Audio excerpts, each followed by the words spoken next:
Si Kenichi ay isang ordinaryong Japanese salaryman. Isang araw, habang abala sa pag-o-overtime gaya ng nakasanayan, bigla siyang bumagsak sa sahig. Karaniwan, sa ganitong sitwasyon, ang bida ay mapupunta sa ibang mundo, pero sa kaso ni Kenichi, nabuhay siya at nagsampa ng kaso laban sa kanyang kumpanya. Sa wakas, nakapagretiro siya at sinimulan ng payak na buhay sa bukid. Maganda na ang takbo ng buhay niya, ngunit isang araw, habang nagluluto ng lunch para sa sarili, bigla siyang nawala at nagising sa gitna ng isang kagubatan. Naglibot siya para alamin kung nasaan siya, ngunit ang tanging nakita niya ay ang kalansay ng isang patay na knight at mga kakaibang halaman na hindi niya kilala. Dahil maraming anime na ang napanood niya, agad niyang naisip na baka isa itong isekai adventure. Para makasiguro, sumigaw siya ng status window para tingnan kung may lalabas, at laking gulat niya nang lumitaw nga ang kanyang status screen. Tiyak na nga, natrap siya sa ibang mundo, at sa totoo lang, ayos lang ito sa kanya. Tiningnan niya ang kanyang status screen, pero medyo naguluhan siya dahil walang HP bar na nakikita. Gayunpaman, napansin niyang mayroon pa rin siyang access sa kanyang Amazon account, kaya pwede pa rin siyang bumili ng mga impulsive purchases. Mayroon din siyang item box, kaya sinubukan niyang maglagay ng ilang damo na napulot niya para matest kung ano ang kaya nitong gawin. Nang ilagay niya ang mga damo sa item box, natuklasan niya na kaya nitong paghiwa-hiwalayan at kunin ang mga individual components ng mga bagay na inilalagay doon. Sunod, sinubukan niyang gamitin ang store na kasama sa system. Pero sa kasamaang palad, kailangan niya ng pera para makabili. May prompt na nagsasabing pwede siyang mag-trade ng items mula sa kanyang item box para maging pera, pero ang tanging meron siya ay ilang damo, at hindi naman ito gaanong mahalaga o mahal. Dahil dito, mukhang magugutom siya kung wala siyang ibang maibebenta. Ngunit napansin niya ang makinang nakagamitan na suot ng patay na knight. Dahil wala na rin naman ang knight, naisip niyang gamitin ito. Kinuha niya ang mga kagamitan ng knight at ginamit ang nakuha niyang pera mula sa trade para bumili ng mga pang-araw-araw na pangangailangan at tinapay mula sa store. Bilang respeto, inilibing niya ang kalansay ng knight. Pagkatapos nito, umalis siya sa lugar gamit ang bago niyang bisikletang binili mula sa store. Nagpapatuloy si Kenichi sa paghahanap ng isang settlement kung saan maaari siyang makipag-usap sa mga tao at kumita ng pera. Ngunit sa ngayon, wala pa siyang ideya kung nasaan siya. Dahil dito, nagpasya siyang magtayo na lang ng pansamantalang kampo para sa gabing iyon. Gayunpaman, kung hindi siya makakahanap ng lungsod sa mga susunod na araw, plano niyang bumili ng mga bagay mula sa store at muling ibenta ang mga ito para kumita ng malaking tubo. Sa ganoong paraan, tiyak na mabubuhay at uunlad siya sa mundong ito. Subalit, may isang problema, hindi niya naisip na maaaring mapanganib ang pagtigil sa gitna ng kagubatan. Pagsapit ng gabi, bigla siyang napalibutan ng isang grupo ng mababangis na lobo, at malinaw na hindi sila mukhang magiliw. Natataranta si Kenichi dahil alam niyang magiging hapunan siya ng mga lobo kung hindi siya kikilos agad. Agad niyang binuksan ang store at sinubukang bumili ng pinakamalaking baril na makikita niya. Sa kasamaang palad, walang baril na mabibili, kaya napilitan siyang maghanap ng alternatibo at bumili ng isang bungkos ng fireworks. Nagawa nitong takutin ng bahagya ang mga lobo, pero hindi sapat para tuluyang paalisin ang mga ito. Patuloy siyang naghahanap ng solusyon hanggang sa makakita siya ng isang slingshot. Ginamit niya ito para magpaputok ng mga bola sa mga lobo. Malakas ang impact ng mga bola kaya natamba ang ilan sa mga lobo, at ang natira ay nagdalawang isip na lusubin siya dahil mukhang hindi siya madaling biktima gaya ng inaakala nila. Nang umatras ang mga lobo, dali-daling sumakay si Kenichi sa kanyang bisikleta at nagmadaling umalis mula sa teritoryo ng mga lobo. Kinabukasan, pagod na pagod si Kenichi mula sa walang tigil na pagbibisikleta buong gabi. Pero wala pa rin siyang ideya kung nasaan siya. Sa puntong ito, bumili siya ng isang hagdan at telescope mula sa store para makaakyat sa isang mataas na puno at matano ang paligid. Sa kabutihang palad, nakita niya ang isang lungsod sa di kalayuan. Sa wakas, mukhang magkakaroon na siya ng pagkakataon na makahanap ng mga tao at kumita ng pera. Sinimulan niya ang mahabang paglalakbay patungo sa lungsod, dumaan sa malawak na grasslands. Ngunit habang papunta siya sa pangunahing daan, muntik na siyang masagasaan ng isang karwaheng dumaan ng bigla. Ang lalaking sakay ng karwahe ay huminto at humingi ng tawad kay Kenichi matapos halos masagasaan ito. Dahil na-guilty siya, inalok niya si Kenichi ng libreng sakay patungo sa lungsod. Nagpakilala siya bilang Fu, isang merchant, at ipinaliwanag na ang kasamang pasahero sa likod ng kanyang karwahe ay isang bard na naglalakbay din. Habang naglalakbay, napansin ni Fu na kakaiba ang pananamit ni Kenichi, kaya tinanong niya kung ano ang pakay nito sa lungsod. Sinabi ni Kenichi na plano niyang magbukas ng negosyo doon. Sa wakas, nakarating sila sa mga tarangkahan ng lungsod, at binaba ni Fu si Kenichi sa tapat ng kanyang tindahan. Tumulong si Kenichi sa pagbaba ng mga kargamento, at nagpasalamat si Fu sa tulong nito. Pero, sa totoo lang, si Kenichi ang mas dapat magpasalamat dahil talagang tinulungan siya ni Fu. Bilang pasasalamat, binigyan ni Kenichi si Fu ng isang pouch ng paminta. Ngunit nang makita ni Fu kung ano ito, binalaan niya si Kenichi na huwag magbenta ng pampalasa sa lungsod.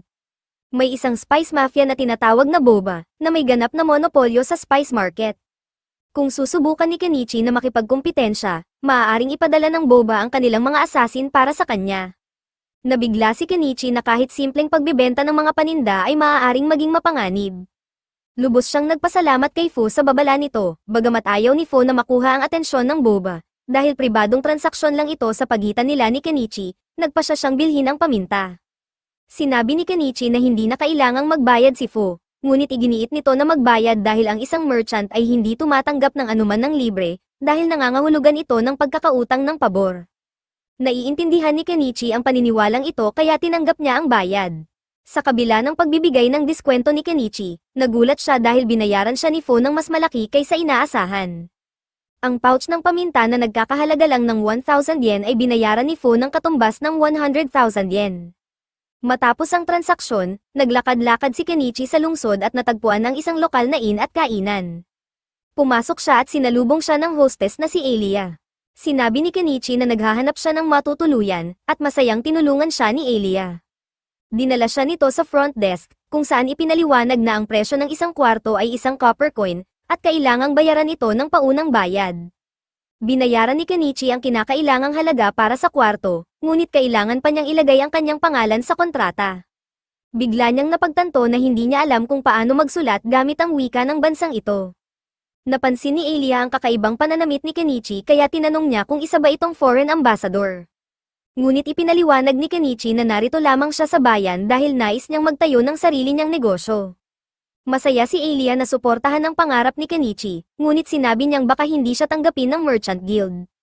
Isa sa mga pangunahing kinakailangan sa guild ay ang kakayahang magbasa, magsulat, at magbilang, at mukhang hindi ito natutugunan ni Kenichi. Ipinaliwanag ni Kenichi na marunong naman siyang magbasa at magsulat, ngunit hindi niya naiintindihan ang wika ng bansang ito. Pagdating naman sa math, magaling siya kaya hindi iyon magiging problema. Hindi kumbinsido si Elia kaya tinanong niya si Kenichi ng isang simpleng multiplication problem bilang pagsubok. Agad na nasagot ni Kenichi ang tanong, na nagpawaw kay Elia, para bang isa siyang math genius sa mundong ito. Matapos nito, tinulungan ni Elia si Kenichi na isulat ang kanyang pangalan sa kontrata. Dahil kailangan niyang matutong magbasa at magsulat, tinanong ni Kenichi si Elia kung handa ba siyang turuan siya ng wika ng bansang ito. Bilang kapalit, inalok niya si Elia ng candy para sa mga language lessons. Nang marinig ito, sobrang natuwa si Elia. Sa kaharian ng Kaden, halos imposibleng makakuha ng matatamis na pagkain dahil tanging mga noble lamang ang may kakayahang bumili ng ganitong mga bagay. Sa katunayan, kung malaman ng mga noble na mayroon siyang ganoong klaseng matatamis, baka subukan pa nilang agawin iyon mula sa kanya.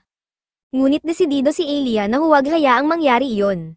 Pagkatapos magpakalma mula sa kanyang matinding kasiyahan, sinimulan na ni Elia ang pagtuturo kay Kenichi ng wika ng mundong ito.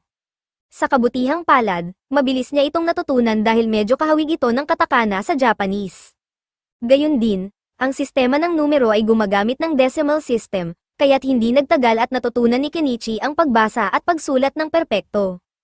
Namangha si Elia sa bilis ng pagkatuto ni Kenichi sa wika ng kanilang mundo, ilang oras lang ang lumipas, at tila bihasa na ito. Dahil dito, naisip niyang si Kenichi ay tiyak na matalino at may potensyal na gumawa ng pangalan bilang isang matagumpay na merchant. Unti-unti na ring iniisip ni Elia na si Kenichi ay maaaring maging isang mabuting katuwang sa buhay. Akala ni Kenichi nagbibiro lang si Elia, lalo na't mas matanda siya rito at maaaring edad tatay na niya. Kaya't hindi niya sineryoso ang sinabi nito, natapos ni Kenichi ang iginubuhit niyang portrait ni Elia, at nang makita ito ni Elia, sobrang natuwa siya. Ang drawing ay eksaktong kamukha niya, at ito'y espesyal dahil karaniwang mga noble lang ang may pribilehiyong magkaroon ng kanilang portrait. Naisip ni Elia na sobrang generous ni Kenichi, binigyan siya ng masasarap na candy at ginawan pa ng portrait. Hindi niya hahayaan na umalis si Kenichi nang wala siyang naibabalik sa kabutihan nito. Sa sobrang tuwa at pasasalamat, bigla siyang tumalon kay Kenichi, at nang gabing iyon, isang espesyal na koneksyon ang nabuo sa kanilang dalawa. Kinabukasan, dumiretso si Kenichi sa Merchant Guild upang magparehistro bilang opisyal na merchant. Kinausap niya ang isa sa mga kinatawan, at binigyan siya ng mga papeles na kailangang punan. Matapos iyon, ang natitira na lang ay ang pagbabayad ng registration fee upang opisyal na maging miyembro. Ang bayad ay isang pilak na barya, na katumbas ng halos 50,000 yen. Bagaman may pera siya, nais niyang magbayad ng hulugan para makapagtipid. Sa kabutihang palad, pinapayagan ng guild ang partial payments. Dahil dito, opisyal na miyembro na si Kenichi ng Merchant Guild. Ibinigay sa kanya ng receptionist ang isang ID stick na kailangang daladala at nakikita tuwing siya'y may transaksyon. Ang stick na ito ang magsisilbing patunay na miyembro siya ng Merchant Guild. Ngayon na siya'y rehistrado, nagpa siya si Kenichi na maglibot sa palengke upang malaman ang presyo ng mga paninda. Napansin niyang ang mga produktong gawa ay mas mahal kaysa kung bibilhin niya ang mga ito mula sa kanyang store. Ang tanging abot kaya lang ay ang mga pagkain, kaya't habang naroon siya, bumili siya ng isang supot ng prutas mula sa isang vendor. Kinabukasan, abala si Kenichi sa paggawa ng isang stall na gagamitin niya para magtinda ng kanyang mga paninda sa bayan. Namangha si Elia sa bilis at galing ni Kenichi sa paggawa nito. Habang nagdidikit si Kenichi ng ilang flyers, napansin ni Elia ang paggamit niya ng clothespins. Labis siyang interesado sa mga ito dahil kakaiba at moderno ang disenyo. Ang mga clothespins na ginagamit sa mundong ito ay yari sa kahoy at goma, ngunit mabilis silang nasasira kaya halos walang silbi. Tinanong ni Elia si Kenichi kung binibenta rin ba niya ang mga ito. Hindi naisip ni Kenichi na ang simpleng clothespins ay maaaring maging mahalagang produkto. Kinahapunan, pumunta si Kenichi sa palengke para sa kanyang unang araw bilang merchant. Nakahanap siya ng magandang pwesto malapit sa isang matandang babae na may sarili ring stall. Tinanong niya kung ayos lang sa matanda na doon siya mag-set up ng kanyang stall, at pumayag naman ito. Agad na inilabas ni Kenichi ang kanyang stall mula sa item box, na ikinamangha ng matanda. Habang tinitingnan ni Anama, ang matandang babae, ang mga paninda ni Kenichi, napansin niya ang clothespins na binibenta nito. Nagustuhan niya ang mga ito, kaya nag-alok siyang bumili ng ilan. Nagulat si Kenichi dahil hindi niya inakalang bibilhin ng isang kapwa merchant ang kanyang produkto. Ipinaliwanag ni Anama na walang patakaran na bawal bumili mula sa kapwa merchant, at wala rin naman siyang balak makipagkumpitensya kay Kenichi. Habang lumilipas ang araw, unti-unting damadami ang mga parokyana sa stall ni Kenichi, at mabilis na ubos ang kanyang mga paninda. Ang mga clothespins niya ang naging pinakapopular dahil sa tibay at praktikalidad ng mga ito. Napagtanto ni Kenichi na maaari siyang mabuhay ng maayos kahit clothespins lang ang kanyang itinda. Gayunpaman, alam niyang darating ang panahon na gagayahin din ng iba ang disenyo nito, kaya hindi siya pwedeng umasa rito magpakailanman. Habang abala si Kenichi sa pagbebenta, may lumapit na lalaki sa kanyang stall. Batay sa espada sa bewang nito at sa magarang pananamit, halata ni Kenichi na isa itong noble. Gusto ng lalaki na tingnan ang kutsilyo ni Kenichi, kaya hinayaan niya itong subukan ang produkto. Matapos masubukan ng lalaki ang talam ng kutsilyo, tinanong niya ang presyo nito. Sinabi ni Kenichi na ang kutsilyo ay nagkakahalaga ng 2 pilak. Bagamat medyo mahal ito, naiintindihan ng lalaki kung bakit napakaganda ng pagkakagawa nito. Gusto sana niyang bilhin ito, pero kailangan niya ng mas mahabang talim. Dahil dito, sinuri ni Kenichi ang kanyang store upang tingnan kung may mas malaki pang espada na available. Sa wakas, nakahanap siya ng isang katana, namangha ang lalaki sa kagandahan ng katana, ngunit sinabi ni Kenichi na ang presyo nito ay 1 gintong barya, na sobrang mahal. Naging alanganin ng lalaki kung bibilhin ba niya ito. Habang pinagmamasdan ni Kenichi ang lalaki na tila kinukumbinsi ang sarili na ang espada ay isang necessary expense, biglang lumapit ang isang catgirl at sinimulang singutin ang kanyang mukha, at sa gulat niya, dinilaan pa siya. Ito ang unang beses na nakakita si Kenichi ng beast folk, kaya medyo natakot siya sa umpisa. Pero agad din siyang kumalma at tinanong ang mga beast folk kung ano ang nais nilang bilhin. Sinabi nila na gusto nila ang mga tela na ginagamit ni Kenichi bilang pantakip sa kanyang stall. Bagamat hindi talaga ito para sa bentahan, bilang isang negosyante, inialok niya ito sa kanila. Sinabi niya na ang isang piraso ng tela ay nagkakahalaga ng 3 tansong barya, ngunit dahil 3 ang bibilhin nila, ibibigay niya ito sa presyong 8 tansong barya bilang diskwento. Bagamat magandang deal ito, hindi magaling sa math ang mga beast folk, kaya hindi nila naintindihan ang sinabi ni Kenichi at inakala nilang niloloko sila. Sinabi naman ng noble na nagsasabi ng totoo si Kenichi kaya wala silang dapat ipag-alala. Sa huli, nagtiwala ang mga beast folk at binili ang mga tela. Ang noble naman, matapos makita kung gaano kahusay ang espada, ay nagpasya na ring bilhin ang katana. Sa pagtatapos ng araw, napakaganda ng kinita ni Kenichi. Samantala, sa ibang bahagi ng lungsod, isang maid na bumili ng mga clothespins ni Kenichi ang ipinakita ang mga ito sa kanyang among si Primula Margaret. Ipinunto ng maid na makakatulong ang mga clothespins sa kanilang mansion dahil mas magiging madali ang kanyang trabaho. Sumang-ayon si Primula at sinabing magandang ideya iyon. Dagdag pa, naisip ni Primula na mas mabuti kung magsisimula siyang magbenta ng mga clothespins na ito sa sarili niyang kumpanya. Dahil sa potensyal na kita mula sa clothespins, nagmadaling tumakbo si Primula para humingi ng permiso sa kanyang ama upang magbenta ng mga ito sa kanilang kumpanya. Samantala, kinagabihan, si Kenichi ay naliligo sa tabi ng balon. Habang nililinis ang sarili, iniisip niya kung gaano niya kagustang magkaroon ng mainit na paliguan, pero sa mundong ito, hindi pa naimbento ang ganoon. Dahil dito, nagpasya siyang gumawa ng sarili niyang paraan. Habang nagbabrowse sa kanyang online store screen, nakakita siya ng isang barrel na binibenta. Plano niyang punuin ito ng tubig at ilagay sa ibabaw ng apoy para makaranas muli ng mainit na paliguan. Kung gumana ang kanyang ideya, maaaring magamit niya ito bilang bagong negosyo para kumita pa ng mas malaki. Bagamat maraming benepisyo si Kenichi mula sa kanyang store screen, wala siyang ideya kung paano ito gumagana o kung paano dumarating ang mga package sa kanya. Sa totoo lang, parang masyado itong maganda para maging totoo, kaya't naiisip niya na baka may kabayaran ito, tulad ng pagkawala ng kanyang kaluluwa. Ngunit sa ngayon, wala siyang magagawa tungkol dito, kaya nagpasya na lang siyang matulog. Samantala, sa kagubatan, may isang batang babae na nagngangalang Animo na kasalukuyang tumatakas mula sa hindi pa nalalamang panganib. Kinabukasan, habang inaayos ni Kenichi ang kanyang stall, naisip niyang i-update ang kanyang inventaryo. Naglagay siya ng ilang alahas na binibenta, bagamat hindi ito tunay na mamahaling mga hiyas, maganda ang itsura ng mga ito kaya tiyak na may bibili at kikita siya ng maayos. Habang abala siya sa stall, dumating si Margaret, ang maid na bumisita kahapon, at sinabi niyang naroon siya upang bumili pa ng clothespins. Tinanong siya ni Kenichi kung ilan ang bibilhin, at laking gulat niya nang sabihin ni Margaret na gusto niyang bumili ng 100 piraso. May sapat naman siyang pera para dito, kaya agad na inayos ni Kenichi ang transaksyon at sinimulan ang pagbabalot ng mga clothespins. Habang nagbabalot si Kenichi, napansin ni Margaret ang mga alahas na inilagay niya sa display. Tinanong nito kung tunay na diamonds ba ang mga iyon. Ipinaliwanag ni Kenichi na ang mga alahas ay gawa lamang sa makintab na salamin, pero maganda pa rin ang hitsura ng mga ito. Dahil dito, sinabi ni Margaret na itabi ang isa para sa kanya, dahil nais niyang bilhin ito sa susunod. Nagpatuloy ang negosyo ni Kenichi sa maghapong iyon, at maayos ang naging bentahan. Ngunit habang nag-aayos na siya upang isara ang kanyang stall, muling dumating ang mga beast folk mula kahapon. Napansin ni Kenichi na mukhang seryoso ang mga beast folk na muling bumalik sa kanyang stall, kaya medyo nag-alala siya na baka may masamang balak ang mga ito. Biglang lumapit si Mayen sa kanyang mukha at sinabing tiyak na naamoy niya ang mga pampalasa mula kay Kenichi.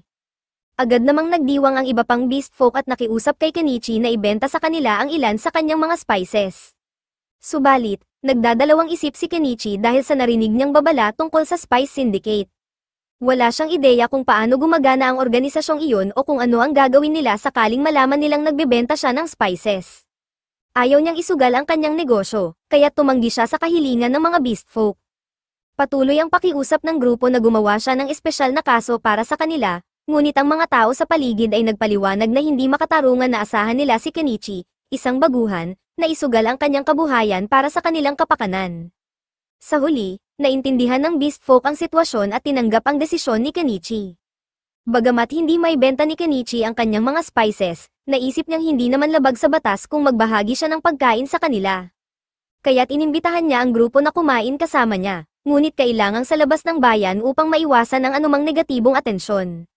Labis na natuwa ang mga beast folk sa alok, kaya't nang gabing iyon, nagtipon-tipon sila kasama si Kenichi at Anima sa gilid ng bayan upang magsimula ng pagluluto. Habang naghahanda si Kenichi, nagtanong si Anima kung maaari siyang tumulong. Sinabi ni Kenichi na pwede niyang hiwain ang mga gulay. Nang makita ni Anima ang mga gulay, hindi siya makapaniwala kung gaano kaberde, makulay, at makatas ang mga ito. Ipinaliwanag ni Kenichi na ang mga gulay na iyon ay mula sa isang banyagang bansa, at garantisadong masarap ang mga ito. Habang abala sina Kenichi at Anama sa paghahanda ng mga gulay, si Mayan at ang iba pang beast folk ay nasa ilog at naghuhuli ng isda. Hindi nagtagal, nakakuha sila ng sapat na dami ng isda para sa kanilang pagkain. Nang makumpleto ang mga sangkap, sinimulan ni Kenichi ang paghahanda sa isda gamit ang kanyang mga pampalasa. Inilagay niya ang lahat sa isang kaldero at pinakuluan ito sa loob ng ilang sandali, na nagresulta sa isang masarap na pagkain. Ang mga beast folk ay labis na nasiyahan sa nilutong pagkain ni Kenichi. Hindi pa nila natitikman ang ganitong uri ng pagkain noon, kaya't lubos silang nagpasalamat. Subalit, sa gitna ng kasiyahan, napansin nilang ang masarap na pagkain ay nagbigay sa kanila ng matinding pagnanasa para sa alak. Habang nag-uusap ang mga beast folk tungkol sa alak, pinagsabihan sila ni Anama na magpakahinahon dahil napakamahal ng alak sa kanilang lugar. Gayunpaman, naisip ni Kenichi na walang masama kung bibigyan niya sila ng kaunti, kaya't kinuha niya mula sa kanyang item box ang isang bote ng murang alak. Binuhusan niya sila ng ilang baso, ngunit sa kapalit nito, pinasumpa niya sila na huwag kailanman ipagsasabi kahit kanino ang tungkol sa nilutong pagkain na ibinahagi niya sa kanila. Pinagsabihan siya ni Anama na baka masyado siyang mapagbigay, ngunit para kay Kenichi, wala siyang nakikitang masama sa pagpapasaya sa mga beast folk, lalo na't mukhang mababait naman ang mga ito. Nang gabing iyon, nag-inuman sila, naligo ng sabay, at sa huli, natulog sa ilalim ng mga bituin. Mukhang mas lalo pang nagustuhan ni Mayan si Kenichi dahil sa kanyang kabaitan. Kinabukasan, bumalik si Kenichi sa inn, ngunit sinalubong siya ni Elia na medyo masama ang timpla. Inis ito dahil hindi siya umuwi buong gabi. Sinubukan ipaliwanag ni Kenichi na nakisama lang siya sa mga beast folk sa labas ng bayan, pero napansin ni Elia ang balahibo ng pusa sa kanyang jacket. Dahil dito, inakala niyang may mas malalim pang nangyari at nagalit siya sa ideya na mas pinili ni Kenichi ang isang cat lady kaysa sa kanya. Mamaya ng araw na iyon, habang inaayos ni Kenichi ang kanyang stall, dumating si Margaret kasama si Primula upang bisitahin ang kanyang tindahan. Napansin agad ni Kenichi ang kagandahan ni Primula, ngunit nang makita niya si Margaret sa likuran nito, naalala niya ang tungkol sa kwintas na tinanong ni Margaret kahapon. Kinuha niya ang kwintas at ibinigay ito kay Margaret, na agad namang nagbayad bago iniabot ito kay Primula para suriin. Namangha si Primula sa ganda ng kwintas at hindi makapaniwala na hindi ito gawa sa tunay na diamonds. Tinanong niya si Kenichi kung mayroon pa siyang iba pang ganitong uri ng alahas. Nag-order si Kenichi ng mas maraming kwintas mula sa kanyang store at ipinakita ang mga ito kay Primula. Labis itong humanga sa kalidad ng mga produkto ni Kenichi, pati na rin sa kanyang item box na kaya niyang gamitin upang maglabas ng maraming paninda. Dahil dito, may espesyal na hiling si Primula, ipinaalam niya kay Kenichi na siya ay anak ng may-ari ng Mo Trading Company. Kung papayag si Kenichi, nais niyang ipakilala ito sa kanyang ama upang makita ang potensyal ng kanyang mga produkto sa mas malawak na merkado. Nagustuhan ni Kenichi ang ideya ng pagkikita sa may-ari ng isang malaking trading company, ngunit medyo nag-aalangan siya dahil iniisip niyang maaaring magdulot ito ng problema. Gayunpaman, sinabi ni Anama na si Primula's father, si Malo, ay kilalang-kilala sa bayan bilang isang mabuting tao, kaya wala siyang dapat ipag-alala. Dahil dito, pumayag si Kenichi na sumama kay Primula, at inimbitahan siya nitong sumakay sa kanyang karwahe upang magtungo sa tahanan ng kanyang ama. Habang nasa biyahe, ipinakita ni Primula kay Kenichi ang mga replika ng clothespins na ipinagawa niya. Bagamat madaling nagaya ang hugis ng kahoy, ang metal clamp ay masyadong komplikado para gawin ng kanyang mga manggagawa. Naiintindihan ni Kenichi kung bakit hindi nila ito nagawang maayos, dahil maging siya ay hindi sigurado kung paano ginagawa ang mga springs. Alam lang niya na ito'y isang komplikadong proseso. Sa kanilang pagdating sa tahanan ni Primula, namangha si Kenichi sa laki nito. Ngunit ipinaliwanag ni Primula na, kung ikukumpara sa mga bahay ng mga noble sa lugar, medyo maliit pa ito. Pumasok sila, at ipinakilala si Kenichi kay Malo, ang ama ni Primula. Nagbatian ang dalawa, at inanyayahan ni Malo si Kenichi na maupo upang simulan ang kanilang usapan. Habang nakaupo, ipinakita ni Kenichi kay Malo ang ilan sa kanyang alahas, at kagaya ni Primula, namangha rin si Malo sa ganda at kalidad ng mga ito. Dagdag pa rito, sinabi ni Primula na si Kenichi ay mayroong item box. Naging interesado si Malo dito dahil siya mismo ay mayroon ding item box. Ipinaliwanag ni Malo na ang kanyang item box ang nagbigay daan upang maitaguyod niya ang kanyang trading company sa antas na ito. Sa tamang paggamit, naniniwala siya na si Kenichi ay may malaking potensyal na maging matagumpay. Sa kasalukuyan, ginagamit lamang ni Kenichi ang kanyang item box para mag-imbak ng mga paninda, ngunit nakikita ni Malo ang mas malaking posibilidad. Ang dahilan kung bakit nais ni Malo makipagkita kay Kenichi ay para talakayin ang posibilidad na maging opisyal na supplier si Kenichi para sa Malo Trading Company. Bagamat medyo inaasahan na ito ni Kenichi, iniisip niyang ang intensyon ni Malo ay i-market ang kanyang mga produkto upang makuha ang maximum na kita. Subalit, tinanong ni Kenichi kung bakit hindi na lang patuloy na bumili si Malo mula sa kanyang store ng mura at ibenta ulit para kumita. Tila naghahanap siya ng paliwanag kung bakit kinakailangang magkaroon ng opisyal na kasunduan. Ipinunto ni Malo na pwede sana niyang gawin ang pagbili at muling pagbebenta ng mga paninda ni Kenichi nang walang pahintulot, pero iyon ay isang tusong taktika na maaaring magresulta ng problema kung malaman ito ni Kenichi. Dagdag pa, ang pagkakaroon ng direktang pag-uusap kay Kenichi ay nagbibigay kay Malo ng kalamangan laban sa iba pang mga negosyanteng maaaring lumapit kay Kenichi sa hinaharap. Dahil dito, sinabi ni Malo na nais niyang simulan ang kanilang kasunduan bilang opisyal na partner. Nag-alok si Malo na babayaran si Kenichi ng 50% ng retail price ng kanyang mga paninda. Bagamat maaaring humingi ng mas magandang deal si Kenichi, naisip niyang ayos na ito dahil sobra-sobra na rin ang kanyang kita mula sa kanyang online store. Kaya tinanggap niya ang alok ni Malo, at nagkamayan sila bilang simbolo ng kanilang kasunduan. Matapos pirmahan ang supply contract, ang unang batch ng mga item na ibinigay ni Kenichi kay Malo ay nagdala sa kanya ng kita na mahigit 1,000,000 yen. Habang tinitingnan ni Primula ang iba't ibang magagandang alahas na nakastock kay Kenichi, agad siyang naakit dito. Hiniling niya sa kanyang ama na bilhin na lang niya ang mga iyon para sa sarili niya. Sumang-ayon si Malo, kaya inalok ni Primula si Kenichi ng 10 gintong barya, na katumbas ng 2,000,000 yen, para sa mga alahas. Sa unang pagkakataon mula nang makarating si Kenichi sa mundong ito, mayroon na siyang 8-digit na balanse sa kanyang pera. Dahil sa kanyang magandang kita, nagpa siya si Kenichi na simulan na ang kanyang planong tahimik at simpleng pamumuhay. Bumili siya ng bahay mula sa kanyang store at kinabukasan ay umalis sa lungsod upang maghanap ng magandang lugar sa kagubatan kung saan niya ito itatayo. Bago siya umalis, ipinaalam niya kay Elia ang kanyang plano upang hindi ito mag-alala. Ngunit para kay Elia, medyo kakaiba ang ideya ni Kenichi na manirahan sa mapanganib na kagubatan sa halip na sa loob ng lungsod. Sa wakas, nang makahanap si Kenichi ng perpektong lugar, bumili siya ng isang weed whacker mula sa kanyang store at sinimulan ang pag-aayos ng lupa. Ngunit nagkaroon siya ng problema, bagamat ang ibang mga bagay sa kanyang tindahan ay mura, ang gasolina ay nananatiling mahal, kahit saang mundo pa ito. Wala siyang magawa kundi bayaran ng mataas na presyo para sa gasolina at magpatuloy sa kanyang trabaho. Matapos ang maraming oras ng pagtatrabaho, nakagawa siya ng daan papasok at palabas ng kagubatan. Napagtanto ni Kenichi na kailangan niyang alisin ang maraming puno sa kanyang napiling lugar. Bumili siya ng chainsaw mula sa kanyang store at nagsimulang magputol ng mga puno. Matapos ang ilang oras ng matinding trabaho, nagawa niyang putulin ang maraming puno sa paligid. Ang tanging natitira na lang ay alisin ang mga ito sa daraanan. Subalit, nang sinubukan niyang ilagay ang mga puno sa kanyang item box, hindi ito gumana dahil masyado silang mahaba upang magkasya. Walang ibang magawa, kinuha niya muli ang chainsaw at pinutol ang mga puno sa mas maikli at madaling hawakan. Sa huli, pinaikli niya ang mga ito sa tig 10 metrong mga troso, na ngayon ay kasya na sa kanyang item box. Malapit na niyang matapos ang paglilinis, ngunit ang mga natitirang ugat ng puno ay magdudulot ng mas malaking trabaho. Dahil palubog na ang araw, nagpa siya siyang ituloy ito kinabukasan. Kinabukasan, bumalik si Kenichi sa kagubatan upang tapusin ang trabaho. Sinimulan niyang hukayin ang mga ugat, ngunit mabilis niyang napagtanto na masyadong mabigat ang gawain para sa isang middle-aged na tulad niya. Sa halip na pilitin ang sarili, nagpa siya siyang bumili ng isang backhoe mula sa kanyang store. Nang dumating ang makina, napagtanto niyang gumastos siya ng 1.2 milyong yen para sa mabigat na kagamitan dahil ayaw niyang mag-manual labor. Medyo nagsisisi siya, ngunit iniisip niyang sulit ito kung maiiwasan niyang mapagod ng sobra. Sinimulan niyang paandarin ang backhoe, ngunit napansin niyang ang makina ay gumagamit ng diesel, isang produkto na wala sa kanyang store.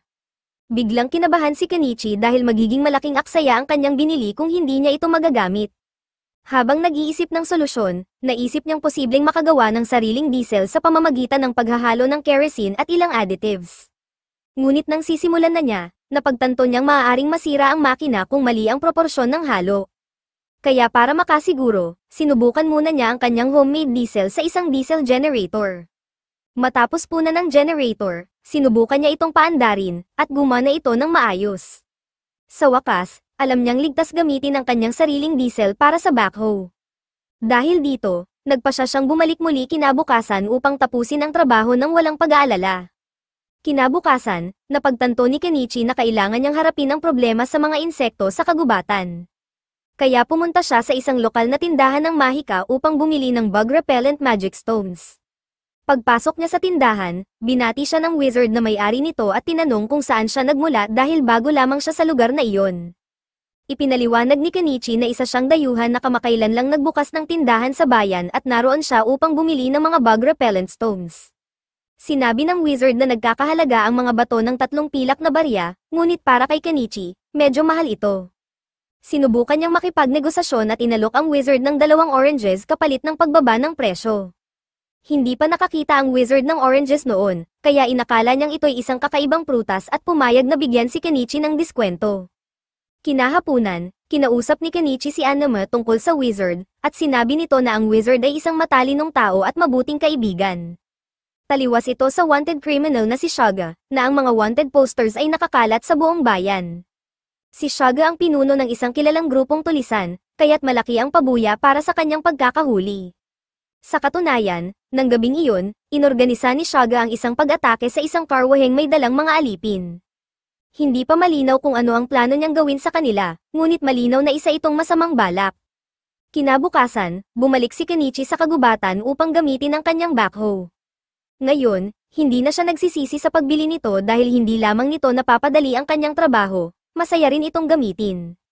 Wala nang makakapigil sa kanya sa pagtupad ng kanyang pangarap na tahimik na buhay sa gitna ng kagubatan. Gayunpaman, matapos gumastos ng malaki sa pagbili ng backhoe, halos maubos na ang pera ni Kenichi. Dahil dito, napilitan siyang itigil pansamantala ang iba pang mga plano sa konstruksyon. Sa kabila nito, unti-unti na niyang nakikita ang katuparan ng kanyang simpleng pangarap. At sa pagpapatuloy ng Part 4 ng recap, walang duda kay Kenichi na ang misteryosong lalaki na yun ay nagmula sa Japan dahil sa daming nagawa nito. Nakaramdam si Kenichi ng kakaibang panghihina, dahil parang napag-iiwanan siya. Pero hindi naman sa parang makakasalubong niya ang lalaking ito anumang oras, kaya naman lumipas ang 1 buwan nang walang problema. Isang hapon, nakaupo si Kenichi sa kanyang stall nang mapansin niyang dapat ay paparating na ang Primula Supply Run Caravan mula sa biyahe nito. Dahil dito, binalak niyang bisitahin si Primula mamaya. Ngunit bigla niyang narinig ang isang kaguluhan sa town square, kaya agad siyang tumayo upang tingnan kung ano ang nangyayari. Doon niya nalaman na isang caravan ang inatake ng mga bandit, at lahat ng sakay nito ay dinukot, including si Primula. Makikita si Malo, desperadong nagmamakaawa sa mga adventurer sa lansangan upang tulungan siyang sagipin ang kanyang anak. Subalit, walang gustong sumubok dahil ang bandit na dumukot kay Primula ay walang iba kundi ang kilalang outlaw, si Shaga. Dahil dito, walang gustong makipagsapalaran laban sa kanya, at aabutin pa ng ilang araw bago makapaghanda ng rescue mission ang Knight's Order. Samantala, si Primula ay nakakulong ngayon sa isang hawla na binabantayan ni Shaga at ng kanyang mga tauhan. Sa ngayon, hindi pa siya sinasaktan, pero hindi iyon dahil sa awa, may mas madilim na plano si Shaga. Balak niyang ibenta si Primula sa ilang mayayamang noble na may masamang hangarin kapalit ng malaking halaga ng pera. Halos imposible na para kay Primula ang makatakas ng mag-isa. Mal-anos, alam niyang kaunting panahon na lang bago maranasan ng kanyang anak ang isang kakilakilabot na kapalaran. Dahil sa matinding takot at pangamba, wala na siyang ibang malapitan, kaya lumapit siya kay Kenichi, nagmamakaawang tulungan siya sa pagsagip kay Primula. Walang kakayahan si Kenichi na lumaban, pero napaka-importante sa kanya ni Primula, kaya sa kabila ng kanyang kahinaan, pumayag siyang gumawa ng paraan upang matulungan siya. Gayunpaman, kulang ang pera niya para maisakatuparan ang plano, kaya sinabi niya kay Mal na kakailanganin niya ng pondo upang maghanda ng maayos. Walang pag-aalinlangan, agad na inabot ni Malo ang isang supot na puno ng gold coins. Handa siyang ibigay ang lahat ng naipon niyang kayamanan, basta't matiyak lamang na ligtas at walang gallows na maibabalik si Primula.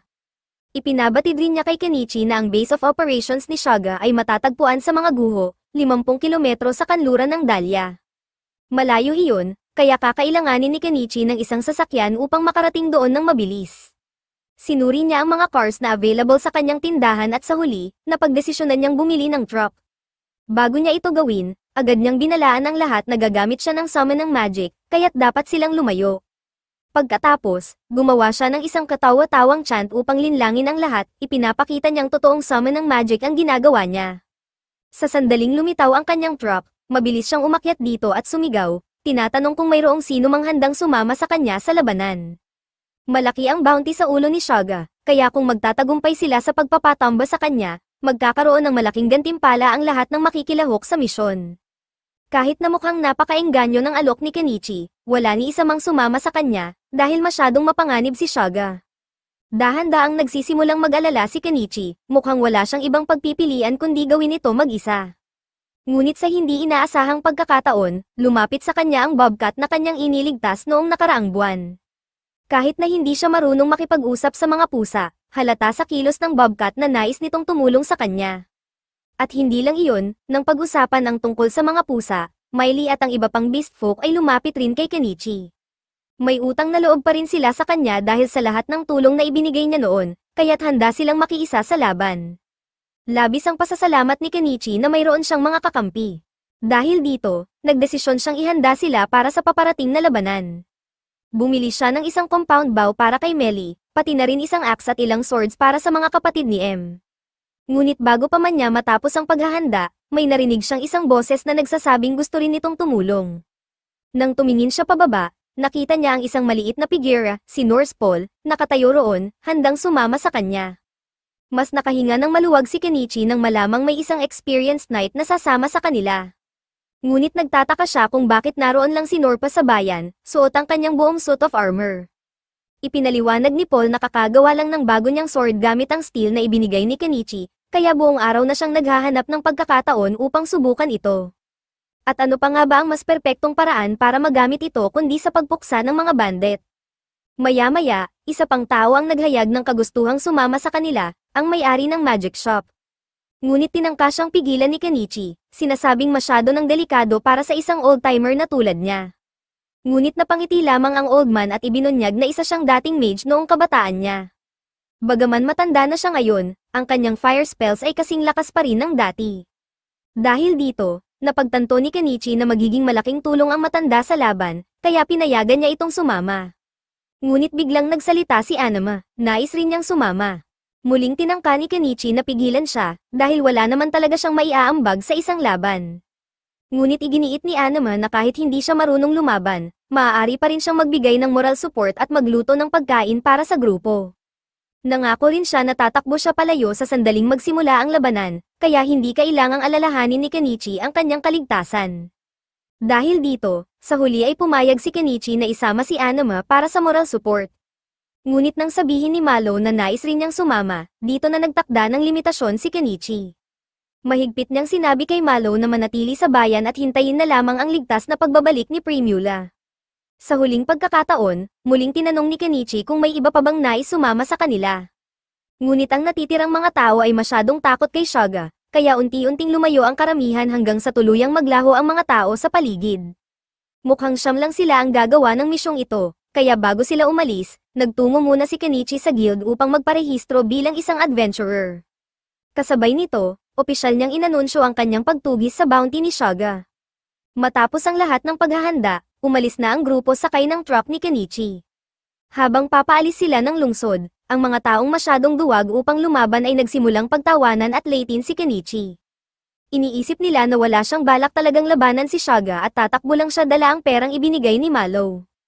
Samantala, sa ruins, may isang slave girl na bihag rin ni Shaga ang nagbukas ng selda ni Primula upang dalhan siya ng pagkain. Napansin ni Primula na gutom ang batang babae, kaya sa halip na kainin ang tinapay na dinala para sa kanya, inialok niya ito sa dalaga. Lubos ang pasasalamat ng babae sa kabaitan ni Primula, kaya agad niyang sinimulang kainin ito. Habang kumakain ang dalaga, sinamantala ni Primula ang pagkakataon upang magtanong ng ilang bagay. Nalaman niyang bihag rin ang dalaga, kaya tinanong niya ito kung nais ba nitong tumakas kasama niya. Gustong-gusto ng dalaga na makatakas, ngunit iniisip niyang imposible ito sa kasalukuyang sitwasyon. Gayunpaman, sigurado si Primula na hindi magtatagal bago may sumaklolo sa kanila. Samantala, nang malapit na sina Kenichi at ang iba pa sa base ng bandits, tumigil muna sila upang magpahinga.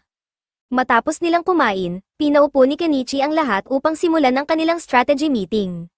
Nagplano siya ng isang basic assault strategy, at nang ipinaliwanag niya ito, sumang-ayon ang lahat na maganda ang plano.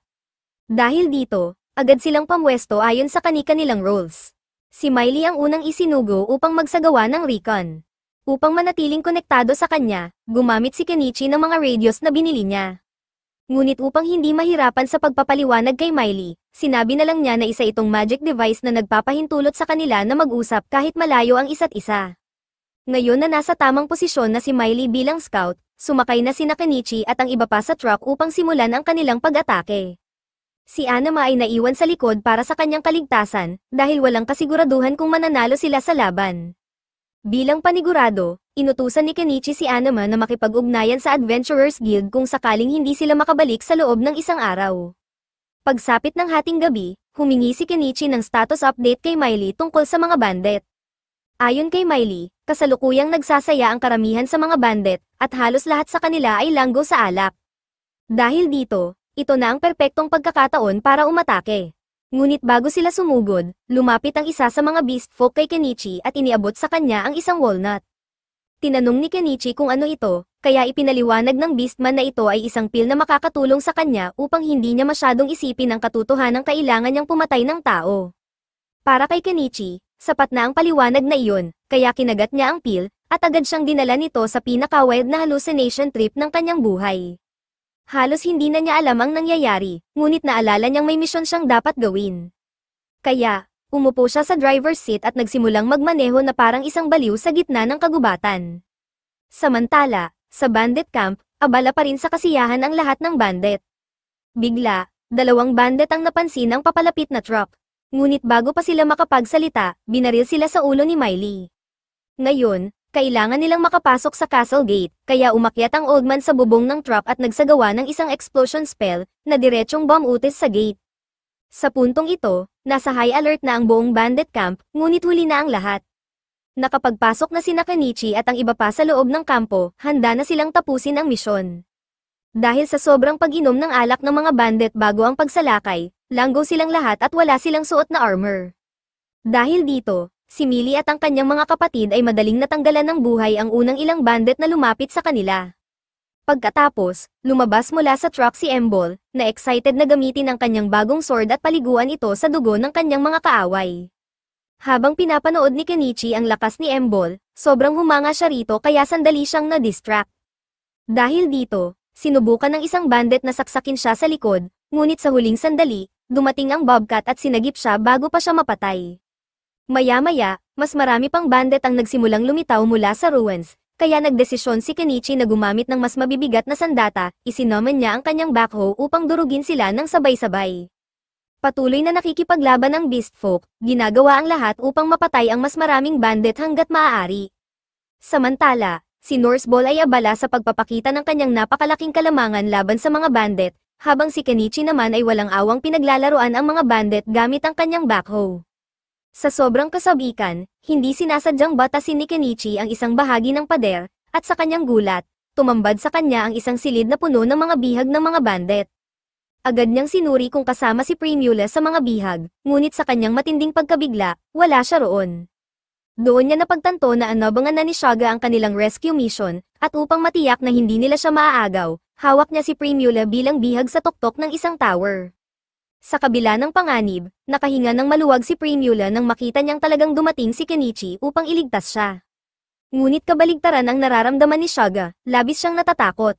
Lahat ng tauhan niya ay napatay na, inakala niyang may ipapadalang rescue party upang sagipin si Primula, pero hindi niya inasahan na magiging ganito sila kalakas. Kahit na mukhang talo na siya, iniisip pa rin ni Shaga na siya ang may upper hand, kaya inutusan niya sina Kenichi at ang iba pa na ibaba ang kanilang mga sandata, kung ayaw nilang saksakin niya si Primula sa mismong sandaling iyon. Napako sa kanilang pwesto ang lahat, walang gustong kumilos dahil ayaw nilang masaktan si Primula, ngunit si Kenichi ay walang balak hayaang makatakas si Shaga. Habang hindi nakatingin si Shaga, bumili siya ng laser pointer at palihim na sinabi kay Miley na barilin si Shaga sa oras na magbigay siya ng senadoryas. Nakuha agad ni Miley ang mensahe, kaya itinutok ni Kenichi ang laser pointer sa mata ni Shaga, dahilan upang mabulag ito sa sakit at bitawan si Primula. Sa mismong sandaling iyon, binaril ni Miley ang balikat ni Shaga. Agad na tumakbo si Kenichi paakyat ng hagdan upang iligtas si Primula, ngunit nang makabawi si Shaga mula sa pagkabulag, naghahanda na itong umatake. Sa kabutihang palad, bago pa man siya makagalaw, ginamit ng slave girl ang kanyang magic upang pabagsakin siya mula sa hagdan. Pagbagsak ni Shaga sa lupa, eksaktong nakapwesto siya para bigyan ni Miley ng isang headshot, isang mabilis at tiyak na pagtatapos. Sa wakas, nanaig ang grupo, at si Primula ay tuluyan ng ligtas. Ang unang ginawa nila ay ipadala si Nangi pabalik upang ipaalam kay Anama ang magandang balita. Kasunod nito, itinabi ni Kenichi ang kanyang mga sasakyan at bumili ng mga damit para sa lahat ng mga bihag na kanilang nailigtas. Habang naghuhugas at nag-aayos ang lahat, napansin ni Kenichi ang batang babae at hiniling kay Primula na siya ang maglinis sa kanya. Habang ginagawa niya ito, iniabot din ni Kenichi kay Primula ang isang pares ng gunting, sinabing pwede niyang gupitin ang buhok ng bata kung nais niya. Ngunit sa sandaling makita ni Primula ang gunting, agad siyang humingi ng dagdag pa kay Kenichi, dahil sa tingin niya, magiging patok itong produkto sa kanilang lugar. Ngunit bago pa siya makapagpatuloy, ipinaalala ng ibang kababaihan sa kanya na wala pa siyang suot na damit, kaya napaatras siya sa sobrang hiya. Matapos magbihis ang lahat, nilapitan ni Kenichi ang batang babae upang makilala ito. Ipinakilala niya ang kanyang sarili, at sinabi ng bata na ang pangalan niya ay Anemone. Bukod doon, dala rin niya ang isang mahalagang liham, isang sulat na naglalantad sa noble na nagpopondo sa lahat ng pagdukot ni Shaga. Dahil dito, nangako si Norse na sisiguraduhin niyang mapaparusahan ang noble na nasa likod ng mga krimen ni Shaga. Sa puntong ito, opisyal nang natapos ang insidente, at mukhang ligtas silang makakabalik sa Dahlia. Ngunit bago iyon, lahat sila ay sobrang pagod, kaya nagdesisyon silang magpahinga at matulog muna ng mahimbing sa gabing iyon. Ito na ang pagtatapos ng episode 4, huwag kalimutang mag-subscribe para hindi mapalampas ang susunod na bahagi. At sa pagpapatuloy ng part 4 ng recap, walang duda kay Kenichi na ang misteryosong lalaki na yun ay nagmula sa Japan dahil sa daming nagawa nito. Nakaramdam si Kenichi ng kakaibang panghihina, dahil parang napag-iiwanan siya. Pero hindi naman sa parang makakasalubong niya ang lalaking ito anumang oras, kaya naman lumipas ang isang buwan nang walang problema. Isang hapon, nakaupo si Kenichi sa kanyang stall nang mapansin niyang dapat ay paparating na ang Primula Supply Run Caravan mula sa biyahe nito. Dahil dito, binalak niyang bisitahin si Primula mamaya. Ngunit bigla niyang narinig ang isang kaguluhan sa town square, kaya agad siyang tumayo upang tingnan kung ano ang nangyayari. Doon niya nalaman na isang caravan ang inatake ng mga bandit, at lahat ng sakay nito ay dinukot, including si Primula. Makikita si Malo, desperadong nagmamakaawa sa mga adventurer sa lansangan upang tulungan siyang sagipin ang kanyang anak. Subalit, walang gustong sumubok dahil ang bandit na dumukot kay Primula ay walang iba kundi ang kilalang outlaw, si Shaga. Dahil dito, walang gustong makipagsapalaran laban sa kanya, at aabutin pa ng ilang araw bago makapaghanda ng rescue mission ang Knight's Order. Samantala, si Primula ay nakakulong ngayon sa isang hawla na binabantayan ni Shaga at ng kanyang mga tauhan. Sa ngayon, hindi pa siya sinasaktan, pero hindi iyon dahil sa awa, may mas madilim na plano si Shaga. Balak niyang ibenta si Primula sa ilang mayayamang noble na may masamang hangarin kapalit ng malaking halaga ng pera. Halos imposible na para kay Primula ang makatakas ng mag-isa. Mal-anos, alam na alam niyang kaunting panahon na lang bago maranasan ng kanyang anak ang isang kakilakilabot na kapalaran. Dahil sa matinding takot at pangamba, wala na siyang ibang malapitan, kaya lumapit siya kay Kenichi, nagmamakaawang tulungan siya sa pagsagip kay Primula. Walang kakayahan si Kenichi na lumaban, pero napaka-importante sa kanya ni Primula, kaya sa kabila ng kanyang kahinaan, pumayag siyang gumawa ng paraan upang matulungan siya. Gayunpaman, kulang ang pera niya para maisakatuparan ang plano, kaya sinabi niya kay Mal na kakailanganin niya ng pondo upang maghanda ng maayos. Walang pag-aalinlangan, agad na inabot ni Malo ang isang supot na puno ng gold coins.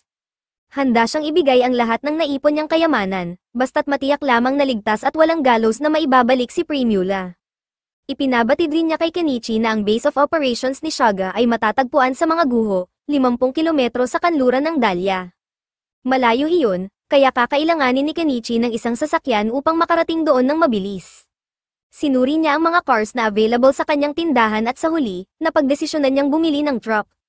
Bago niya ito gawin, agad niyang binalaan ang lahat na gagamit siya ng summon ng magic, kaya't dapat silang lumayo. Pagkatapos, gumawa siya ng isang katawa-tawang chant upang linlangin ang lahat, ipinapakita niyang totoong summon ng magic ang ginagawa niya. Sa sandaling lumitaw ang kanyang truck, mabilis siyang umakyat dito at sumigaw, tinatanong kung mayroong sino mang handang sumama sa kanya sa labanan. Malaki ang bounty sa ulo ni Shaga, kaya kung magtatagumpay sila sa pagpapatamba sa kanya, magkakaroon ng malaking gantimpala ang lahat ng makikilahok sa misyon. Kahit na mukhang napakaengganyo ng alok ni Kenichi, wala ni isa mang sumama sa kanya, dahil masyadong mapanganib si Shaga. Dahan-daang nagsisimulang mag-alala si Kenichi, mukhang wala siyang ibang pagpipilian kundi gawin ito mag-isa. Ngunit sa hindi inaasahang pagkakataon, lumapit sa kanya ang bobcat na kanyang iniligtas noong nakaraang buwan. Kahit na hindi siya marunong makipag-usap sa mga pusa, halata sa kilos ng bobcat na nais nitong tumulong sa kanya. At hindi lang iyon, nang pag-usapan ang tungkol sa mga pusa, Miley at ang iba pang beast folk ay lumapit rin kay Kenichi. May utang na loob pa rin sila sa kanya dahil sa lahat ng tulong na ibinigay niya noon, kaya't handa silang makiisa sa laban. Labis ang pasasalamat ni Kenichi na mayroon siyang mga kakampi. Dahil dito, nagdesisyon siyang ihanda sila para sa paparating na labanan. Bumili siya ng isang compound bow para kay Melly, pati na rin isang axe at ilang swords para sa mga kapatid ni M. Ngunit bago pa man niya matapos ang paghahanda, may narinig siyang isang boses na nagsasabing gusto rin nitong tumulong. Nang tumingin siya pababa, nakita niya ang isang maliit na figura, si Norse Paul, nakatayo roon, handang sumama sa kanya. Mas nakahinga ng maluwag si Kenichi nang malamang may isang experienced knight na sasama sa kanila. Ngunit nagtataka siya kung bakit naroon lang si Norpa sa bayan, suot ang kanyang buong suit of armor. Ipinaliwanag ni Paul na kakagawa lang ng bago niyang sword gamit ang steel na ibinigay ni Kenichi, kaya buong araw na siyang naghahanap ng pagkakataon upang subukan ito. At ano pa nga ba ang mas perpektong paraan para magamit ito kundi sa pagpuksa ng mga bandit? Maya-maya, isa pang tao ang naghayag ng kagustuhang sumama sa kanila, ang may-ari ng magic shop. Ngunit tinangka siyang pigilan ni Kenichi, sinasabing masyado ng delikado para sa isang old-timer na tulad niya. Ngunit napangiti lamang ang old man at ibinunyag na isa siyang dating mage noong kabataan niya. Bagaman matanda na siya ngayon, ang kanyang fire spells ay kasing lakas pa rin ng dati. Dahil dito, napagtanto ni Kenichi na magiging malaking tulong ang matanda sa laban, kaya pinayagan niya itong sumama. Ngunit biglang nagsalita si Anama, nais rin niyang sumama. Muling tinangka ni Kenichi na pigilan siya, dahil wala naman talaga siyang maiaambag sa isang laban. Ngunit iginiit ni Anama na kahit hindi siya marunong lumaban, maaari pa rin siyang magbigay ng moral support at magluto ng pagkain para sa grupo. Nangako rin siya na tatakbo siya palayo sa sandaling magsimula ang labanan, kaya hindi kailangang alalahanin ni Kenichi ang kanyang kaligtasan. Dahil dito, sa huli ay pumayag si Kenichi na isama si Anama para sa moral support. Ngunit nang sabihin ni Malo na nais rin niyang sumama, dito na nagtakda ng limitasyon si Kenichi. Mahigpit niyang sinabi kay Malo na manatili sa bayan at hintayin na lamang ang ligtas na pagbabalik ni Primula. Sa huling pagkakataon, muling tinanong ni Kenichi kung may iba pa bang nais sumama sa kanila. Ngunit ang natitirang mga tao ay masyadong takot kay Shaga, kaya unti-unting lumayo ang karamihan hanggang sa tuluyang maglaho ang mga tao sa paligid. Mukhang siyam lang sila ang gagawa ng misyong ito, kaya bago sila umalis, nagtungo muna si Kenichi sa guild upang magparehistro bilang isang adventurer. Kasabay nito, opisyal niyang inanunsyo ang kanyang pagtugis sa bounty ni Shaga. Matapos ang lahat ng paghahanda, umalis na ang grupo sakay ng truck ni Kenichi. Habang papaalis sila ng lungsod, ang mga taong masyadong duwag upang lumaban ay nagsimulang pagtawanan at latin si Kenichi. Iniisip nila na wala siyang balak talagang labanan si Shaga at tatakbo lang siya dala ang perang ibinigay ni Malo. Samantala, sa ruins, may isang slave girl na bihag rin ni Shaga ang nagbukas ng selda ni Primula upang dalhan siya ng pagkain. Napansin ni Primula na gutom ang batang babae, kaya sa halip na kainin ang tinapay na dinala para sa kanya, inialok niya ito sa dalaga. Lubos ang pasasalamat ng babae sa kabaitan ni Primula, kaya agad niyang sinimulang kainin ito. Habang kumakain ang dalaga, sinamantala ni Primula ang pagkakataon upang magtanong ng ilang bagay. Nalaman niyang bihag rin ang dalaga, kaya tinanong niya ito kung nais ba nitong tumakas kasama niya. Gustong-gusto ng dalaga na makatakas, ngunit iniisip niyang imposible ito sa kasalukuyang sitwasyon. Gayunpaman, sigurado si Primula na hindi magtatagal bago may sumaklolo sa kanila. Samantala, nang malapit na sina Kenichi at ang iba pa sa base ng bandits, tumigil muna sila upang magpahinga. Matapos nilang kumain, pinaupo ni Kenichi ang lahat upang simulan ang kanilang strategy meeting. Nagplano siya ng isang basic assault strategy, at nang ipinaliwanag niya ito, sumang-ayon ang lahat na maganda ang plano. Dahil dito, agad silang pamwesto ayon sa kani-kanilang roles. Si Miley ang unang isinugo upang magsagawa ng recon. Upang manatiling konektado sa kanya, gumamit si Kenichi ng mga radios na binili niya.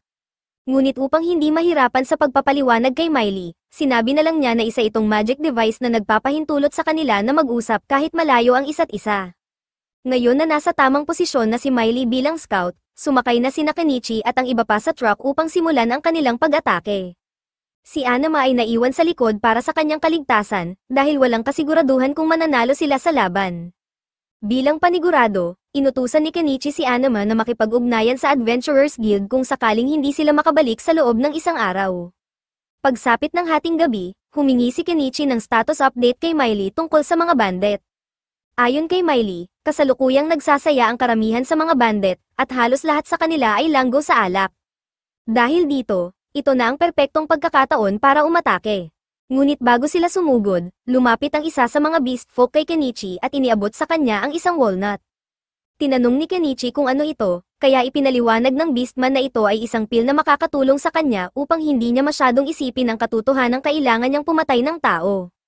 Para kay Kenichi, sapat na ang paliwanag na iyon, kaya kinagat niya ang pil, at agad siyang dinala nito sa pinaka-wild na hallucination trip ng kanyang buhay. Halos hindi na niya alam ang nangyayari, ngunit naalala niyang may misyon siyang dapat gawin.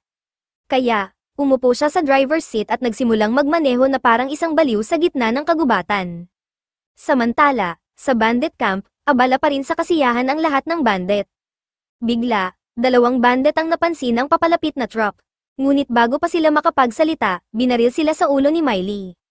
Ngayon, kailangan nilang makapasok sa castle gate, kaya umakyat ang old man sa bubong ng truck at nagsagawa ng isang explosion spell, na diretsyong bomb utis sa gate. Sa puntong ito, nasa high alert na ang buong bandit camp, ngunit huli na ang lahat. Nakapagpasok na sina Kenichi at ang iba pa sa loob ng kampo, handa na silang tapusin ang misyon. Dahil sa sobrang pag-inom ng alak ng mga bandit bago ang pagsalakay, langgo silang lahat at wala silang suot na armor. Dahil dito, si Millie at ang kanyang mga kapatid ay madaling natanggalan ng buhay ang unang ilang bandit na lumapit sa kanila. Pagkatapos, lumabas mula sa truck si Embol, na excited na gamitin ang kanyang bagong sword at paliguan ito sa dugo ng kanyang mga kaaway. Habang pinapanood ni Kenichi ang lakas ni Embol, sobrang humanga siya rito kaya sandali siyang na-distract. Dahil dito, sinubukan ng isang bandit na saksakin siya sa likod, ngunit sa huling sandali, dumating ang bobcat at sinagip siya bago pa siya mapatay. Maya-maya, mas marami pang bandit ang nagsimulang lumitaw mula sa ruins, kaya nagdesisyon si Kenichi na gumamit ng mas mabibigat na sandata, isinummon niya ang kanyang backhoe upang durugin sila ng sabay-sabay.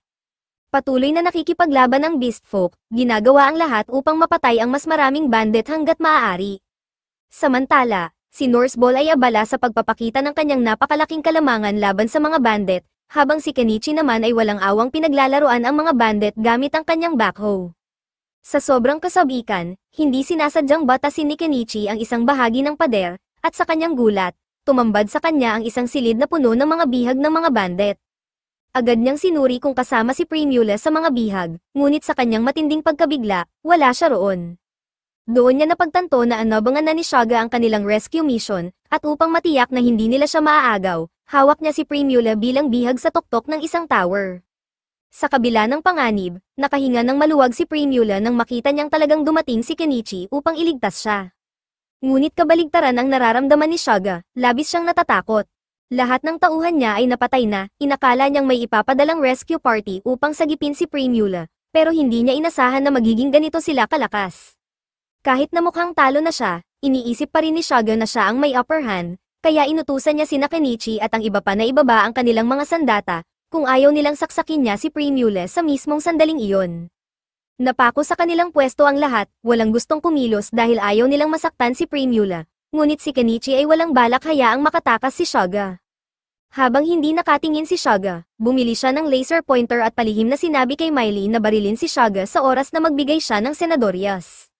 Nakuha agad ni Miley ang mensahe, kaya itinutok ni Kenichi ang laser pointer sa mata ni Shaga, dahilan upang mabulag ito sa sakit at bitawan si Primula. Sa mismong sandaling iyon, binaril ni Miley ang balikat ni Shaga. Agad na tumakbo si Kenichi paakyat ng hagdan upang iligtas si Primula, ngunit nang makabawi si Shaga mula sa pagkabulag, naghahanda na itong umatake. Sa kabutihang palad, bago pa man siya makagalaw, ginamit ng slave girl ang kanyang magic upang pabagsakin siya mula sa hagdan. Pagbagsak ni Shaga sa lupa, Eksaktong nakapwesto siya para bigyan ni Miley ng isang headshot, isang mabilis at tiyak na pagtatapos. Sa wakas, nanaig ang grupo, at si Primula ay tuluyan ng ligtas. Ang unang ginawa nila ay ipadala si Nangi pabalik upang ipaalam kay Anama ang magandang balita. Kasunod nito, itinabi ni Kenichi ang kanyang mga sasakyan at bumili ng mga damit para sa lahat ng mga bihag na kanilang nailigtas. Habang naghuhugas at nag-aayos ang lahat, napansin ni Kenichi ang batang babae at hiniling kay Primula na siya ang maglinis sa kanya.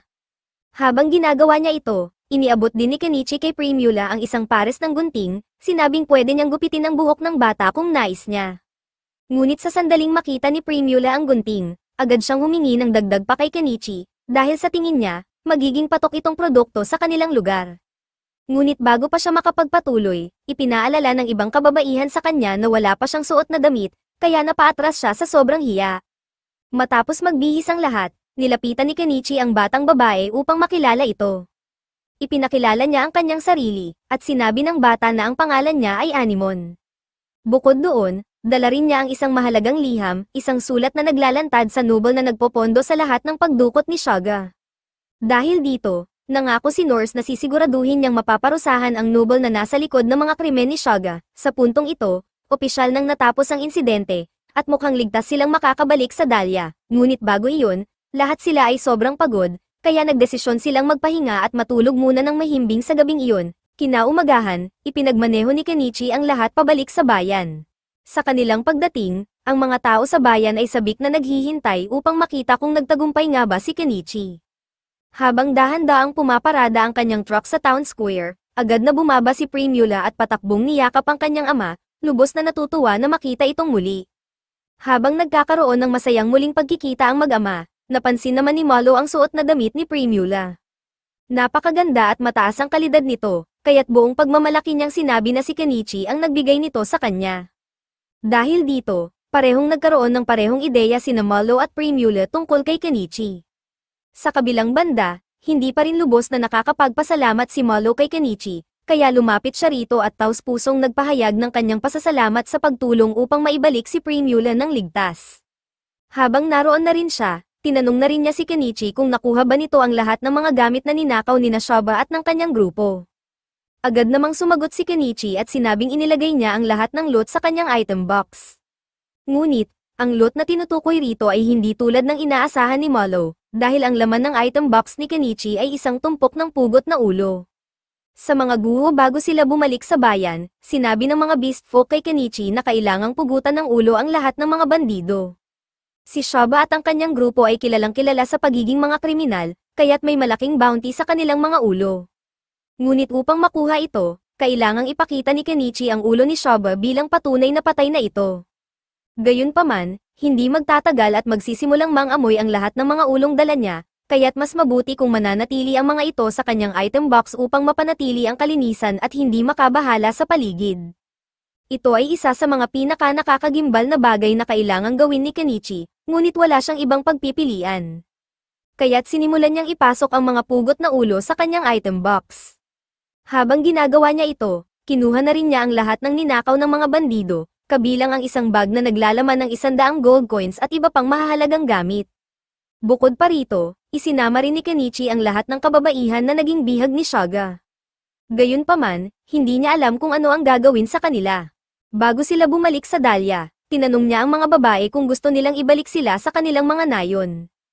Ang ilan ay gustong makauwi, ngunit ang iba naman ay wala nang mauuwian dahil sinunog ni Shaga ang kanilang mga tahanan at pinaslang ang kanilang mga pamilya. Nauunawaan ni Kenichi ang kanilang sitwasyon, kaya inanyayahan niya silang sumama sa kanya pabalik sa Dahlia, kung saan mas may pagkakataon silang makapagsimulang muli. Laking tuwa naman ng mga babae sa kanyang alok, pagkatapos, lumapit si Kenichi kay Anemon at tinanong kung alam niya ang kanyang bayan. Sinabi ni Anemon na ang kanyang nayon ay tinatawag na Oro, ngunit napakalayo nito, nasa 800 kilometro ang distansya. Isa itong mahabang paglalakbay kung iuuwi siya roon, ngunit handa si Kenichi na gawin ito kung nais niyang bumalik. Gayunpaman, walang balak si Anemon na bumalik sa kanyang bayan dahil ipinagbili siya ng sarili niyang mga kababayan bilang alipin. Dahil dito, tinanong siya ni Kenichi kung nais niyang sumama sa kanya sa Dahlia, at agad namang pumayag si Anemon ng may kasabikan. Matapos ang lahat, Ginugol ni Kenichi ang ilang oras sa paghahatid ng mga kababaihan sa kani-kanilang destinasyon. Nang matapos na ang lahat, nagtungo siya sa guild kasama ang iba upang kunin ang bounty. Pagdating sa guild, nagulat ang receptionist nang makita ang pugot na ulo sa harapan niya. Ngunit hindi lang iyon, may 50 pang ulo na dala si Kenichi.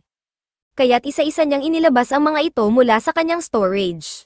Dahil dito, napakaraming trabaho ang kailangang gawin ng mga tauhan ng guild, dahil kailangang inspeksyonin nila ang bawat ulo upang matiyak ang pagkakakilanlan ng mga bandido.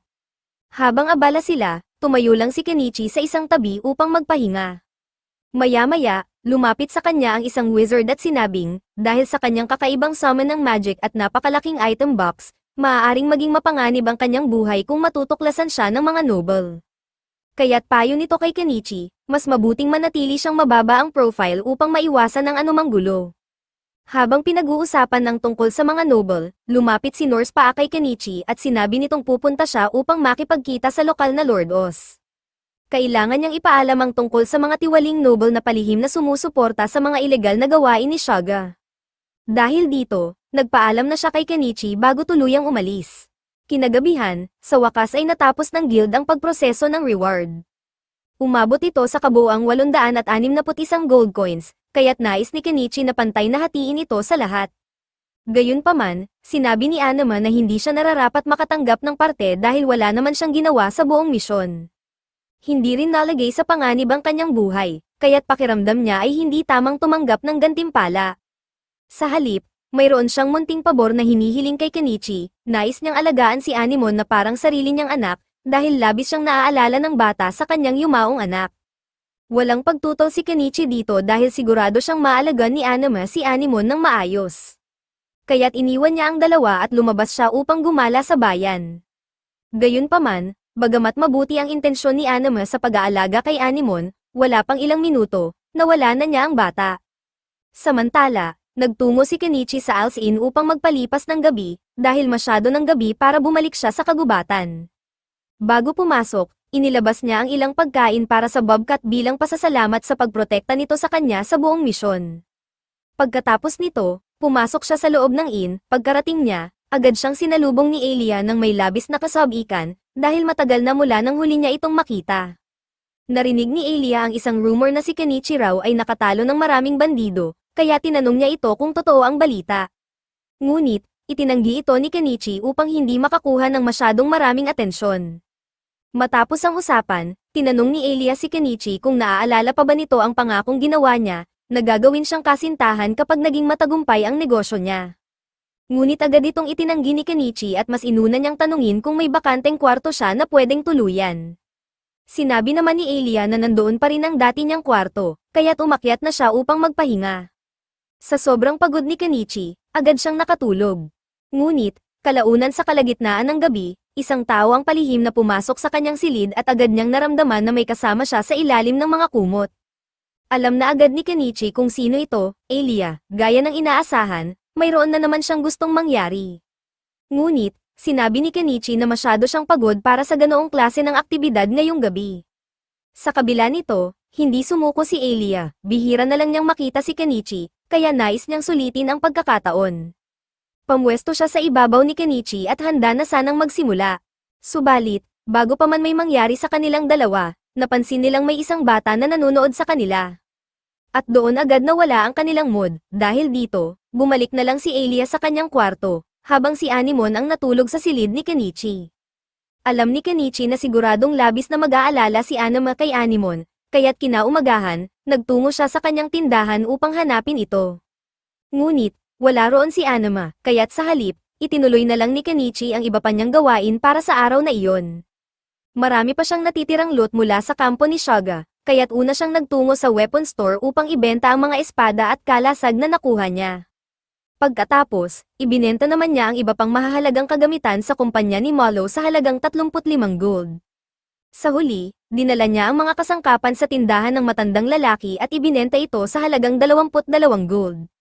Dahil ang loot ay pantay-pantay na hahatiin, ang bawat isa ay nakatanggap ng 12 gold. Matapos iyon, naisip ni Kenichi na oras na upang bumalik sa kanyang bahay. Pagdating nila, namangha si Anemone sa kagandahan ng lugar. Ngunit sa kanyang gulat, nadatnan niya si Anima na naghihintay sa loob. Lubos na nag-aalala si Anima para kay Anemon, ngunit inasahan niyang matatagpuan ito ni Kenichi at dadalhin sa kanyang bahay, kaya't pinili niyang hintayin sila roon. Gayunpaman, sinabi ni Anemon na mas gusto niyang manirahan kasama si Kenichi kaysa kay Anima. Hindi maintindihan ni Anima kung bakit biglang nagbago ang isip ng bata, kaya't sinubukan niyang kumbinsihin itong sumama sa kanya. Ngunit, matibay na ang desisyon ni Anemon, hindi na siya pinilit ni Anima at sinabi na palaging bukas ang kanyang pintuan kung nais nitong bumisita. Matapos iyon, bumalik na si Anima sa bayan, habang si Kenichi at Anemon ay pumasok sa bahay. Habang naglalakad pa uwi, tinanong ni Kenichi si Anemon kung bakit gusto niyang manirahan sa kanya. Ngunit walang malalim na dahilan, simple lang, masarap daw ang pagkain na ibinibigay ni Kenichi, kaya mas gusto niya ito. Nang makarating sa bahay, sabay silang naligo at pagkatapos ay natulog. Bagamat kakaiba ang bagong sitwasyong ito, naisip ni Kenichi na hindi naman imposible para sa kanya na magkaroon ng isang anak sa edad ni Anemon. Sa kalaunan, nakatulog siya, habang mahimbing na natutulog si Kenichi, may mga lalaking nakasuot ng kapa na nagsimulang manmanan ang kanyang bahay. Sa kabutihang palad, hindi sila gumawa ng anumang hakbang sa ngayon, kaya't patuloy na nagpatuloy ang normal na buhay ni Kenichi. Makalipas ang 2 linggo, maraming pagbabago ang naganap. Dahil sa kanyang mahalagang kontribusyon sa laban kontra kay Shaga, ginawaran si Norspan ng titulong baron at nabigyan ng sariling lupa. Kumalat din ang balita na kasalukuyan siyang naghahanap ng asawa. Samantala, naalala ni Kenichi ang disenyong ipinakita niya noon kina Malo at Primula tungkol sa bisikleta. Noong una, pinagtawanan lamang siya ng dalawa, dahil sa tingin nila ay walang kwenta ang ideya. Ngunit kalaunan, napagtanto nila kung gaano kahalaga ang bisikleta sa paglalakbay at pang-araw-araw na gawain. Dahil dito, humingi sila ng tawad kay Kenichi at bilang pagbabayad, inalok nila siya ng 5 gold coins kapalit ng kanyang ideya. Ngayon, karaniwan na ang bisikleta sa buong bansa, at natutuwa si Kenichi na ang kanyang ideya ay nagdulot ng malaking epekto. Gayunpaman, may bumabagabag pa rin sa kanya, hindi niya maiwasang maramdaman na may nanonood sa kanya. Pinili niyang balewalain muna ito at nagtungo sa guild upang kunin ang huling bahagi ng kanyang reward. Nang matanggap na niya ang kanyang ginto, ipinamigay niya ito sa mga kasamahan niya. Kahit na tumanggi si Anima na tanggapin ang kanyang bahagi, binigyan pa rin siya ni Kenichi ng kaunting halaga. Bagamat pakiramdam ni Anima na hindi siya karapat-dapat sa gantimpala, tinanggap niya ito bilang tanda ng kabutihang loob ni Kenichi. Bilang kapalit, binigyan niya ng mansana si Anemon. Bagamat maayos ang takbo ng lahat, muling nakaramdam si Kenichi na may nanonood sa kanya. Ngunit sa pagkakataong ito, sigurado siyang hindi ito guni-guni, kitang-kita niya ang taong nagmamanman sa kanya mula sa malayo. Alam niyang maaaring may masamang balak ito, kaya't hinawakan niya ang kamay ni Anemon at sinubukang lumayo sa lugar. Ngunit napansin niyang sinusundan sila ng mas marami pang lalaking may kapa. Nang mapansin niyang naipit na siya sa isang sulok, tumakbo siya papasok sa isang eskinita upang makatakas. Ngunit sa dulo ng eskinita, bigla siyang naipit sa harap ng isang karwahe, wala na siyang ibang matakasin. Dumating ang mga lalaking may kapa at sinabi nilang gusto siyang makilala ng kanilang pinuno. Sinabi rin nila na kung makikipagtulungan siya, hindi siya sasaktan. Wala siyang gaanong pagpipilian, kaya't nagkunwari siyang susunod sa kanilang utos. Ngunit, bago pa man siya maipasok sa karwahe, mabilis niyang kinuha ang ilang firecrackers mula sa kanyang inventaryo at inihagis ito sa mga tauhan at sa loob ng karwahe. Dahil sa ingay at liwanag ng pagsabog, nalito ang mga umaatake, na nagbigay ng sapat na pagkakataon para kay Kenichi at Anemon na lumusot sa ilalim ng karwahe at tumakbo palayo. Nang makakuha na siya ng tamang distansya, kumuha siya ng crossbow at itinutok ito sa mga lalaking may kapa. Nagbanta siya na papanaain sila kung hindi sila titigil sa pagsunod sa kanya. Dahil wala namang long-range weapons ang mga lalaki, napilitan silang tumakas. Sa wakas, nakahinga ng maluwag si Kenichi, nakaligtas sila ni Anemon sa tiyak na kapahamakan. Ilang sandali lang matapos ang insidente, dumating si Mo sakay ng kanyang carriage matapos marinig ang kaguluhan. Nag-alok siya ng pagsakay kay Kenichi at Anemon upang matulungan silang makaalis sa lugar ng ligtas. Habang nasa biyahe, isinalaysay ni Kenichi ang buong pangyayari kay Mo. Pinaghihinalaan niya na ang mga lalaking umatake sa kanila ay ipinadala ng isang noble na kasapi ng anti-monarchy faction. Dahil dito, iminungkahi ni Mo na makipagkita si Kenichi kay Lord Aspies, ang lokal na pinuno, upang humingi ng proteksyon. Bagamat maganda ang ideya, nag-aalangan si Kenichi dahil maaaring hingin ni Aspies na magsimulang magbayad ng buwis, at labis niyang kinamumuhian ang pagbabayad ng buwis. Dahil dito, nagpasya siyang umalis na lamang sa lungsod ng tuluyan. Pagbalik ni Mo sa bayan, agad niyang sinabi kay Primula ang desisyon ni Kenichi na umalis. Labis itong ikinalungkot ni Primula, dahil hindi pa man lang nila napasalamatan ng maayos si Kenichi sa lahat ng nagawa nito para sa kanila. Dahil sa sikat na pagsulong ng bisikleta, ginawaran ng lokal na Lord si Mo at ang kanyang pamilya ng formal na apelyido, kaya't malaki ang utang na loob nila kay Kenichi. Dahil dito, hindi papayag si Primula na umalis siya nang hindi muna ito nababayaran. Dahil dito, napagdesisyonan ni Primula na sumama kay Kenichi sa kanyang pag-alis. Nais niyang gumugol ng mas maraming oras kasama siya. Matagal na niyang sinubukan makuha ang pag-ibig ni Kenichi noon, ngunit tinanggihan siya nito. Subalit, nang siya ay dukutin, hindi nagdalawang isip si Kenichi na isugal ang sariling buhay upang iligtas siya.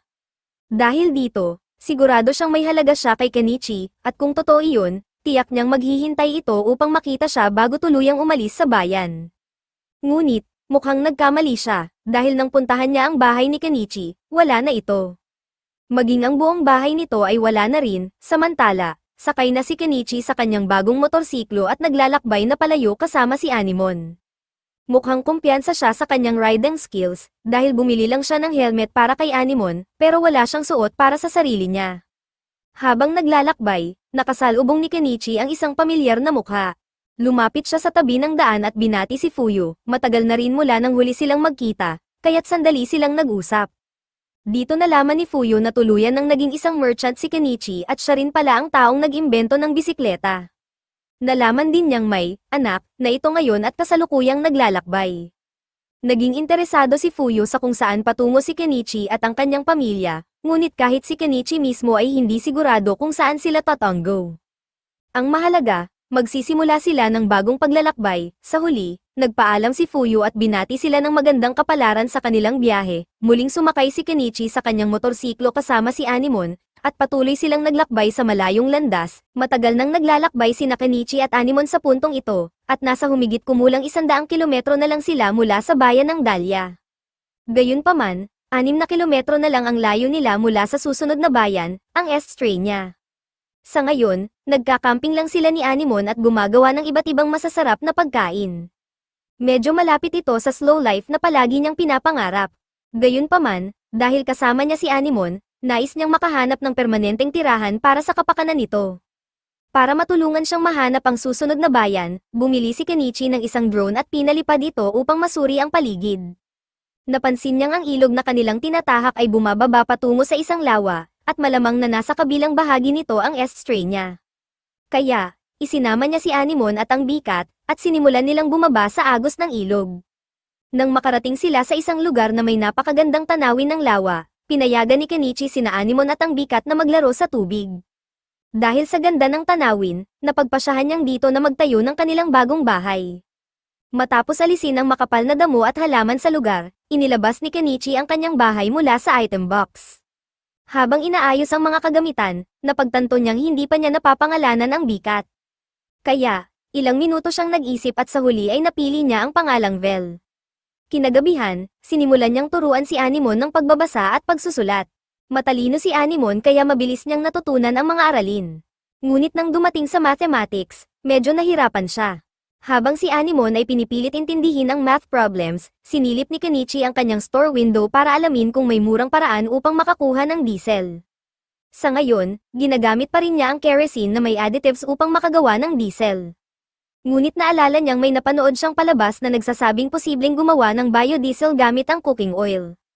Dahil hindi niya gaanong nauunawaan kung paano gumagana iyon, napagpasyahan niyang bumili ng ilang libro tungkol sa biodiesel para mas mapag-aralan ito. Habang nagbabasa si Kenichi, natapos na ni Anemon ang kanyang homework at nagtanong siya kay Kenichi kung pwede rin siyang magbasa kasama nito. Sinabi ni Kenichi na baka hindi niya maintindihan ang binabasa niya dahil ang libro ay nakasulat sa wika ng kanyang bayan. Pero iginiit ni Anemon na gusto rin niyang matutunan ang wikang iyon. Dahil sa dedikasyon ni Anemon, bumili si Kenichi ng isang children's book para sa kanya, at agad itong nagsimulang mag-aral. Susunod sa agenda ni Kenichi ay ang paglalagay ng camouflage sa kanilang bahay upang hindi ito masyadong mapansin. Habang abala siya sa pagtatakip ng mga harang, bigla siyang nakarinig ng kaluskos mula sa mga palumpong. Agad siyang kinabahan dahil maaaring monster ang pinagmumulan ng ingay na iyon. Kinuha niya ang kanyang crossbow at inihanda ang sarili para umatake sakaling may umatake sa kanila. Ngunit laking gulat niya nang makita na ang pinagmulan ng ingay ay si Miley.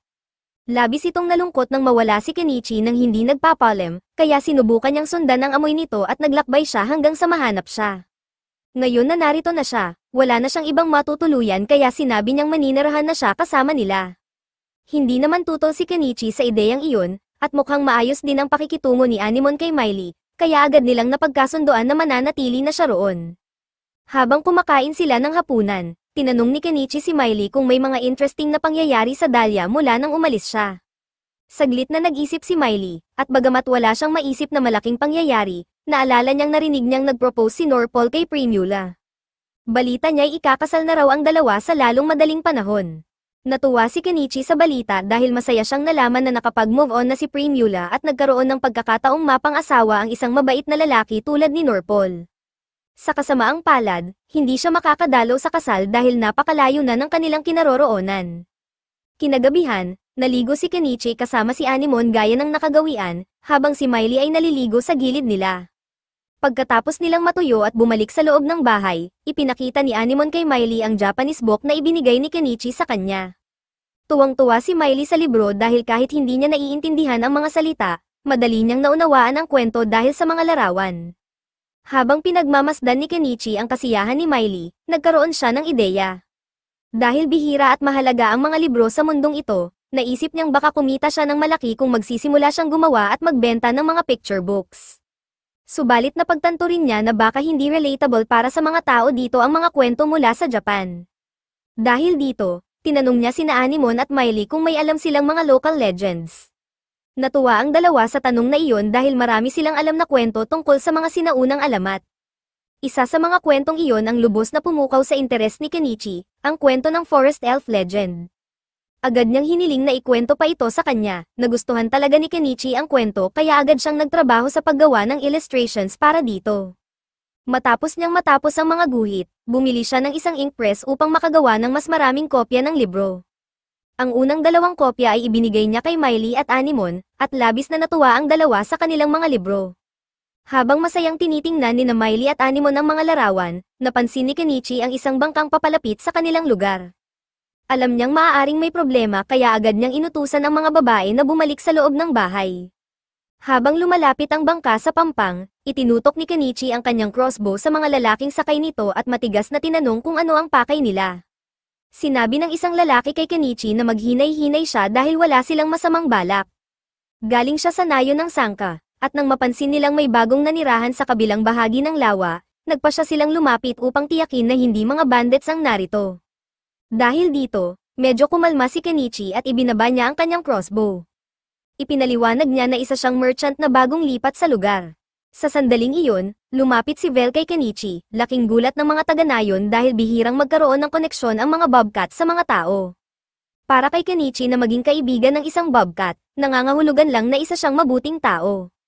Dahil dito, nagpasya si Kon na pagkatiwalaan si Kenichi, kaya ipinakilala niya ang kanyang sarili, pati na rin ang beastman na kasama niya.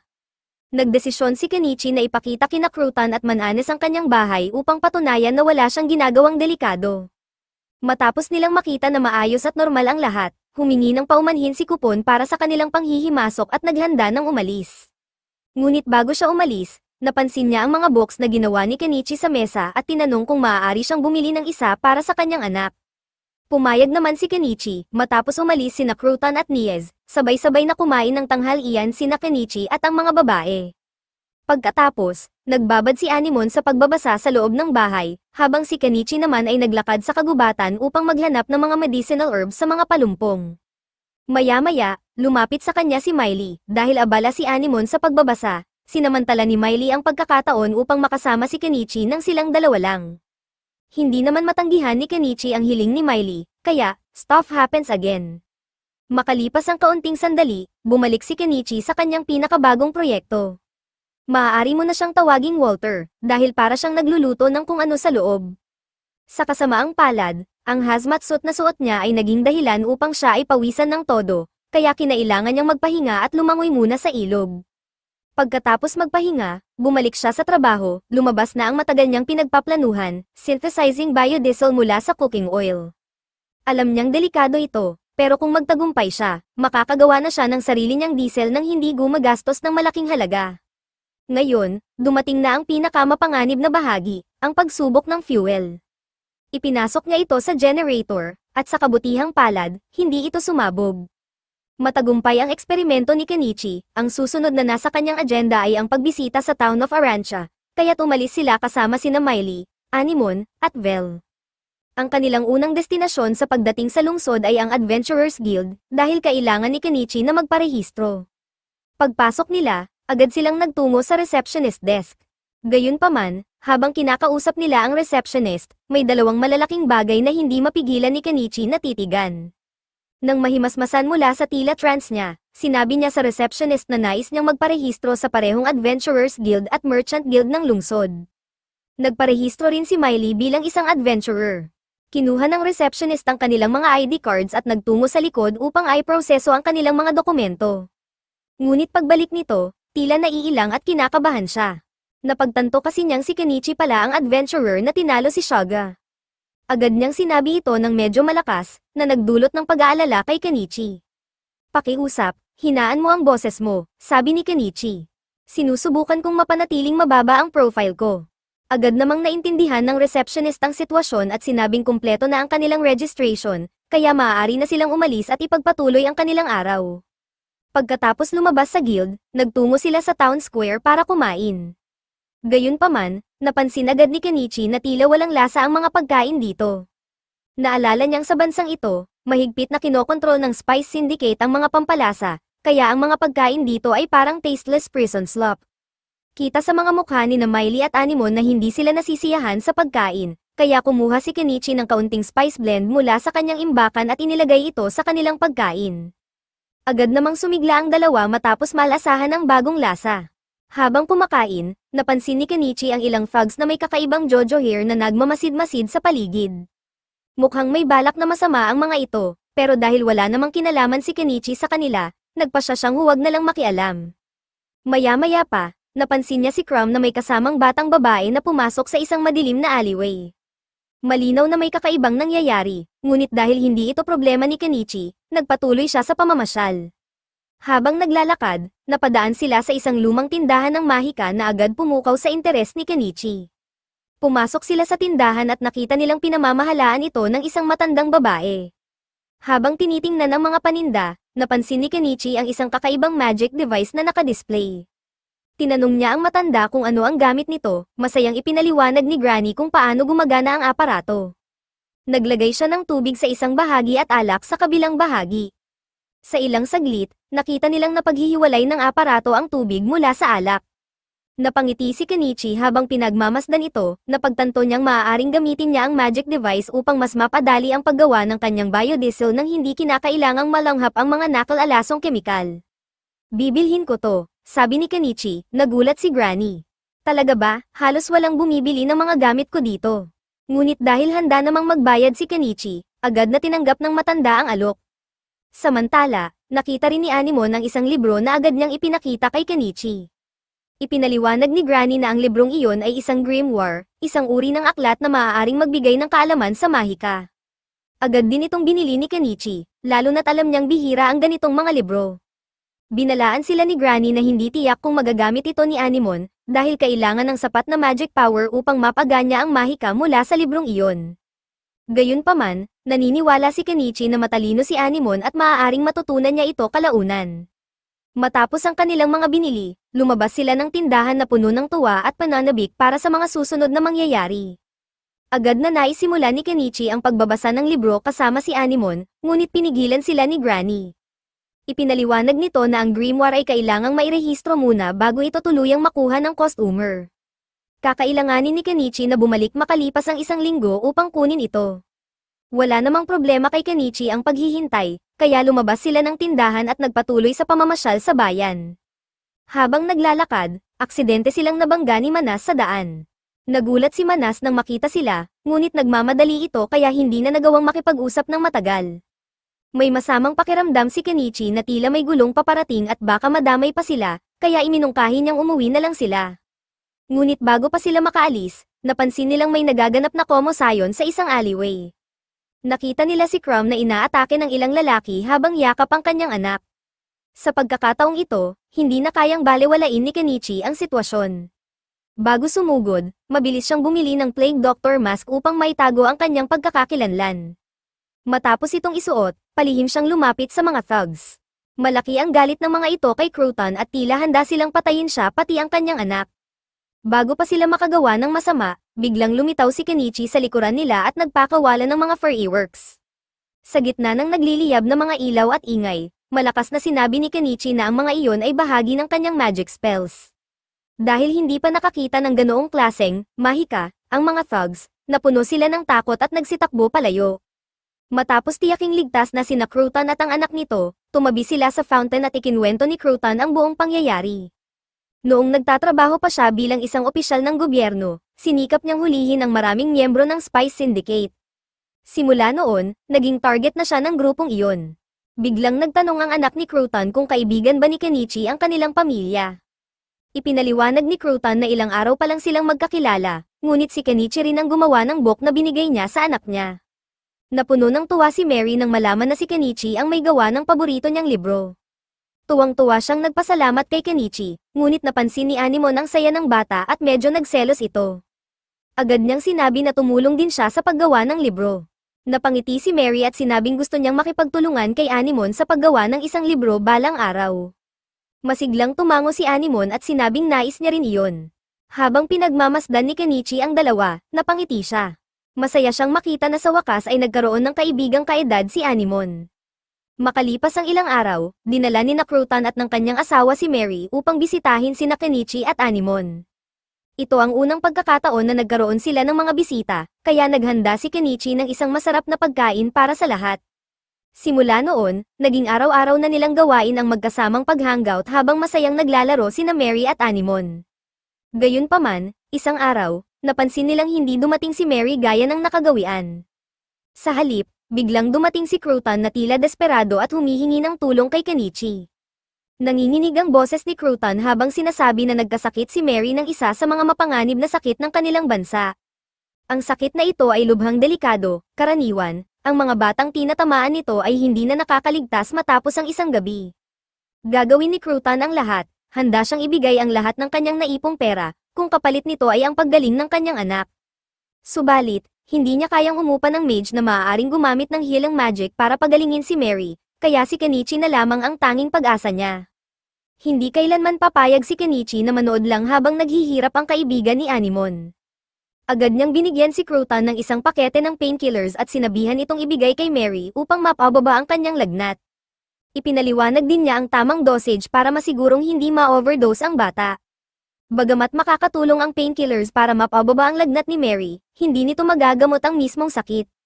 Kaya't dali-daling tumakbo si Kenichi papunta kay Granny, ang matandang mahika, upang humingi ng tulong. Kinagabihan, nagtipon silang lahat sa bahay ni Cruton upang suriin si Mary. Sa isang tingin pa lang, agad na natukoy ni Granny na ang sakit na dama po kay Mary ay ang Chiori fever, isang uri ng karamdaman na nagagamot naman, ngunit nangangailangan ng mga buto ng isang espesyal na bulaklak na tanging sa kagubatan lamang tumutubo.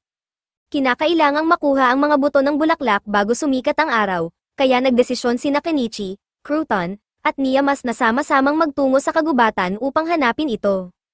Habang umaalis ang grupo, hindi nila namalayan na mula sa dilim ay minamanmanan sila ng mga Spice Syndicate thugs. Alam ng mga tauhan ng sindikato na wala na sina Kenichi at Cruton sa bayan, kaya tiyak na may masama silang binabalak. Ngayon na wala na sina Kenichi at Cruum, si Kenichi at ang iba pa ay agad na nagtungo sa ilog kung saan matatagpuan ang checker flower seeds. Kinuha niya ang isang inflatable raft at nagsagwan papunta sa gitna ng tubig upang makuha ang binhi. Hindi nagtagal ay agad siyang nakakita ng maraming checker flowers, kaya pumitas siya ng isang bulaklak at ibinigay ang binhi kay Cron, na labis na nagpapasalamat sa lahat ng kanyang tulong. Ngunit hindi pa tapos ang kanilang misyon dahil kailangan pa nilang dalhin ang seed pabalik kay Mary upang siya ay gumaling. Dagdag pa rito, may isa pang malaking problema, biglang nakaramdam si Nia ng isang papalapit na panganib, at hindi nagtagal, isang grupo ng Black Wolves ang lumitaw. Huli na para umatras dahil napapalibutan na sila. Alam ni Kenichi kung paano labanan ang mga Black Wolves, kaya agad siyang bumili ng 2 swords gamit ang kanyang kakayahang online shopping at ibinigay ito kina Kon at Miyamas. Sa puntong ito, ang pinakamahalaga ay madala agad ang medicine kay Mary, kaya iniutos niya kina Kon at Miyamas na tumakbo pabalik sa bahay ng mabilis hanggat maaari, habang siya naman ang haharap sa mga wolves upang bigyan sila ng oras makatakas. Upang makuha ang atensyon ng mga Black Wolves, naghagis si Kenichi ng Furry Works, na naglikha ng matitinding tunog at liwanag, upang maakit ang mga halimaw at ilayo ang mga ito kay Cruem. Ngunit may isang grupo ng wolves ang nahiwalay mula sa pangunahing pack at hinabol sina Cruem at Miyamas, kaya napilitan silang lumaban. Napansin ito ni Kenichi, kaya dali-dali siyang bumalik upang tumulong. Habang nagaganap ang laban, may mga thugs mula kanina na nagtatago sa likod ng mga puno, at tila sila ang nagkokontrol sa mga wolves gamit ang isang kakaibang whistle. Dahil dito, mas lalong lumakas ang loob ng mga halimaw at sabay-sabay nilang inatake sina Nia at Kon. Sa kabutihang palad, may dala silang swords mula kay Kenichi, kaya agad silang lumaban upang ipagtanggol ang kanilang sarili. Nagagalit ang mga thugs dahil hindi nila inaasahang makakaligtas pa si Kron, ngunit hindi nila alam na ang kanilang matinding galit ay naging sanhi upang maramdaman ni Vel ang kanilang presensya. Nang mapagtanto ni Vel ang sitwasyon, hindi siya nag-aksaya ng oras at agad na pinabagsak ang lahat ng mga thugs, tinapos ang kanilang pananamantala sa mga Black Wolves. Habang patuloy na inaatake ni Vel ang Dogman, nahulog nito ang kanyang whistle, at sa sandaling mangyari ito, agad na tumigil sa pag-atake ang lahat ng wolves kay Cruem. Napansin ito ni Kenichi at napagtanto na ang mga thugs pala ang kumokontrol sa mga wolves mula pa kanina. Ngayon na nawalan ng whistle ang Dogman, sinabi ni Kenichi kay Nia na dalhin si Kon at umalis habang may pagkakataon pa sila. Ngunit sa kabila nito, nagawa pa rin ng Dogman na patalsikin si Vel mula sa kanyang katawan, sabay hablat sa kanyang whistle upang muling utusan ang mga wolves na atakihin si Cruem. Gayunpaman, tila natatakot ang mga wolves at hindi sila makagalaw.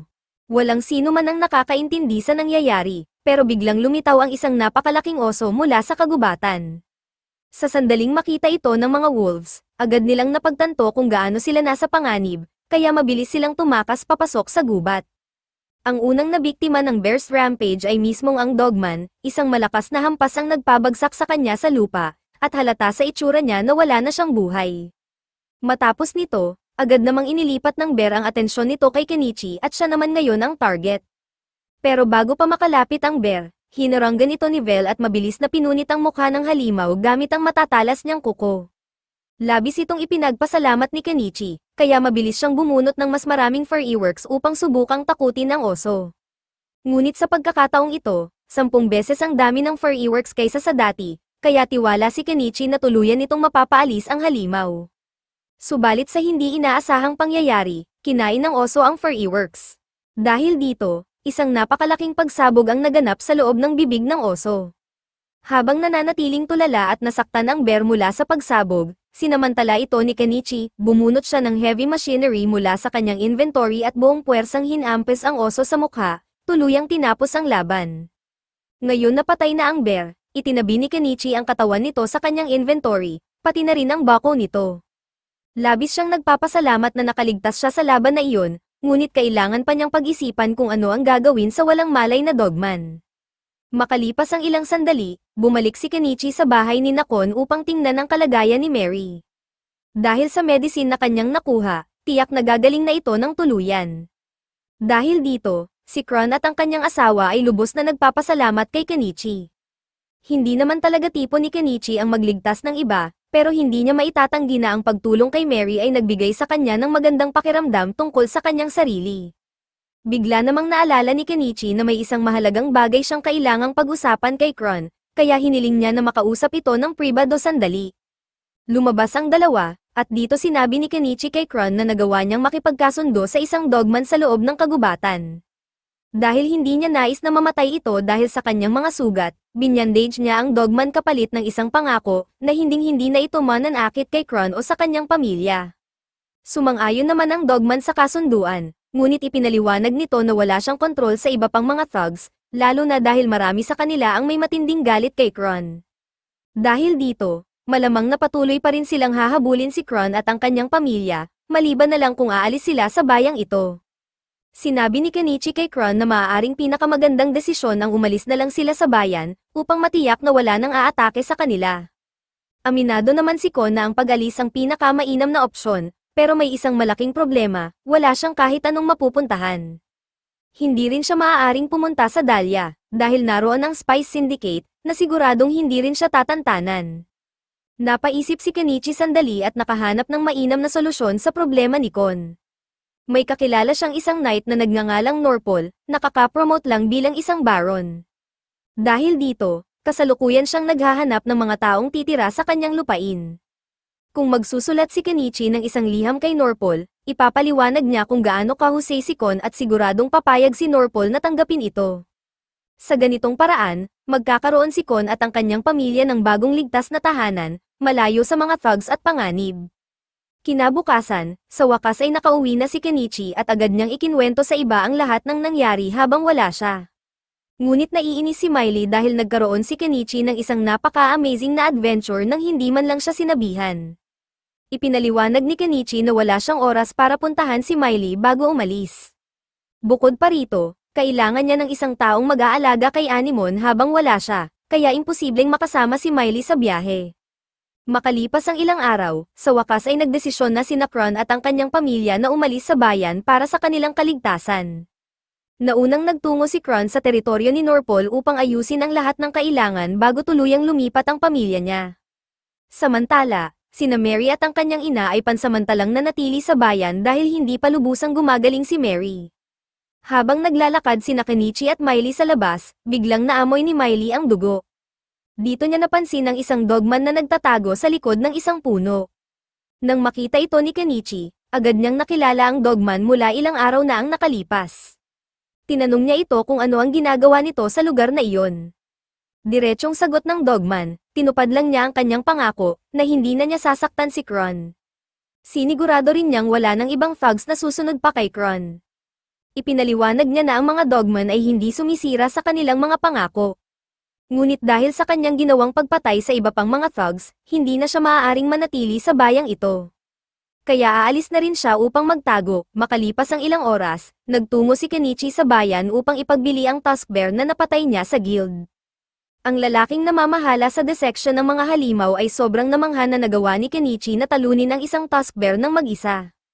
Ngunit sinabi lang ni Kenichi na swerte lang siya, ipinaalam din niya na gusto niyang itabi ang karne at ang magic stone ng oso, habang ibinebenta naman niya ang iba pang parte nito sa guild.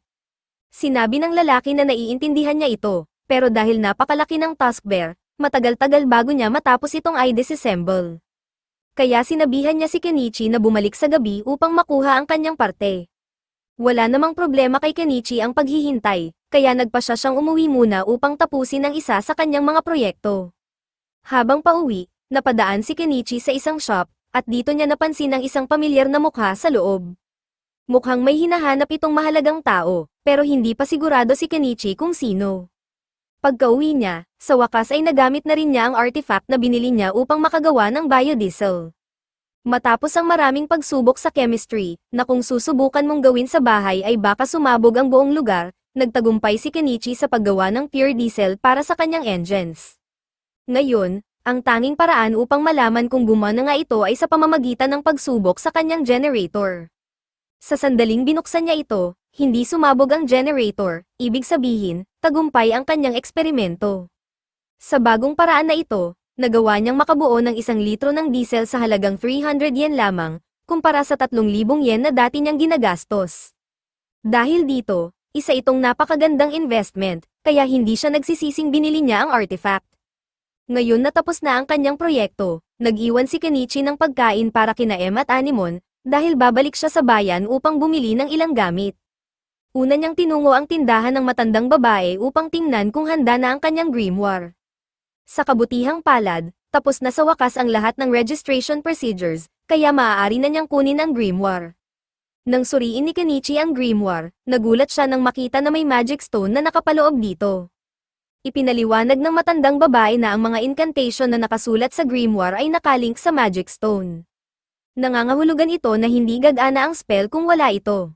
Hindi masyadong naintindihan ni Kenichi ang paliwanag ng babae, pero naisip niya na mas mabuting pag-aralan muna niya ng mabuti ang magic bago ito gamitin. Pagkatapos, nagtungo si Kenichi sa Adventurers Guild upang kunin ang kanyang mga gamit.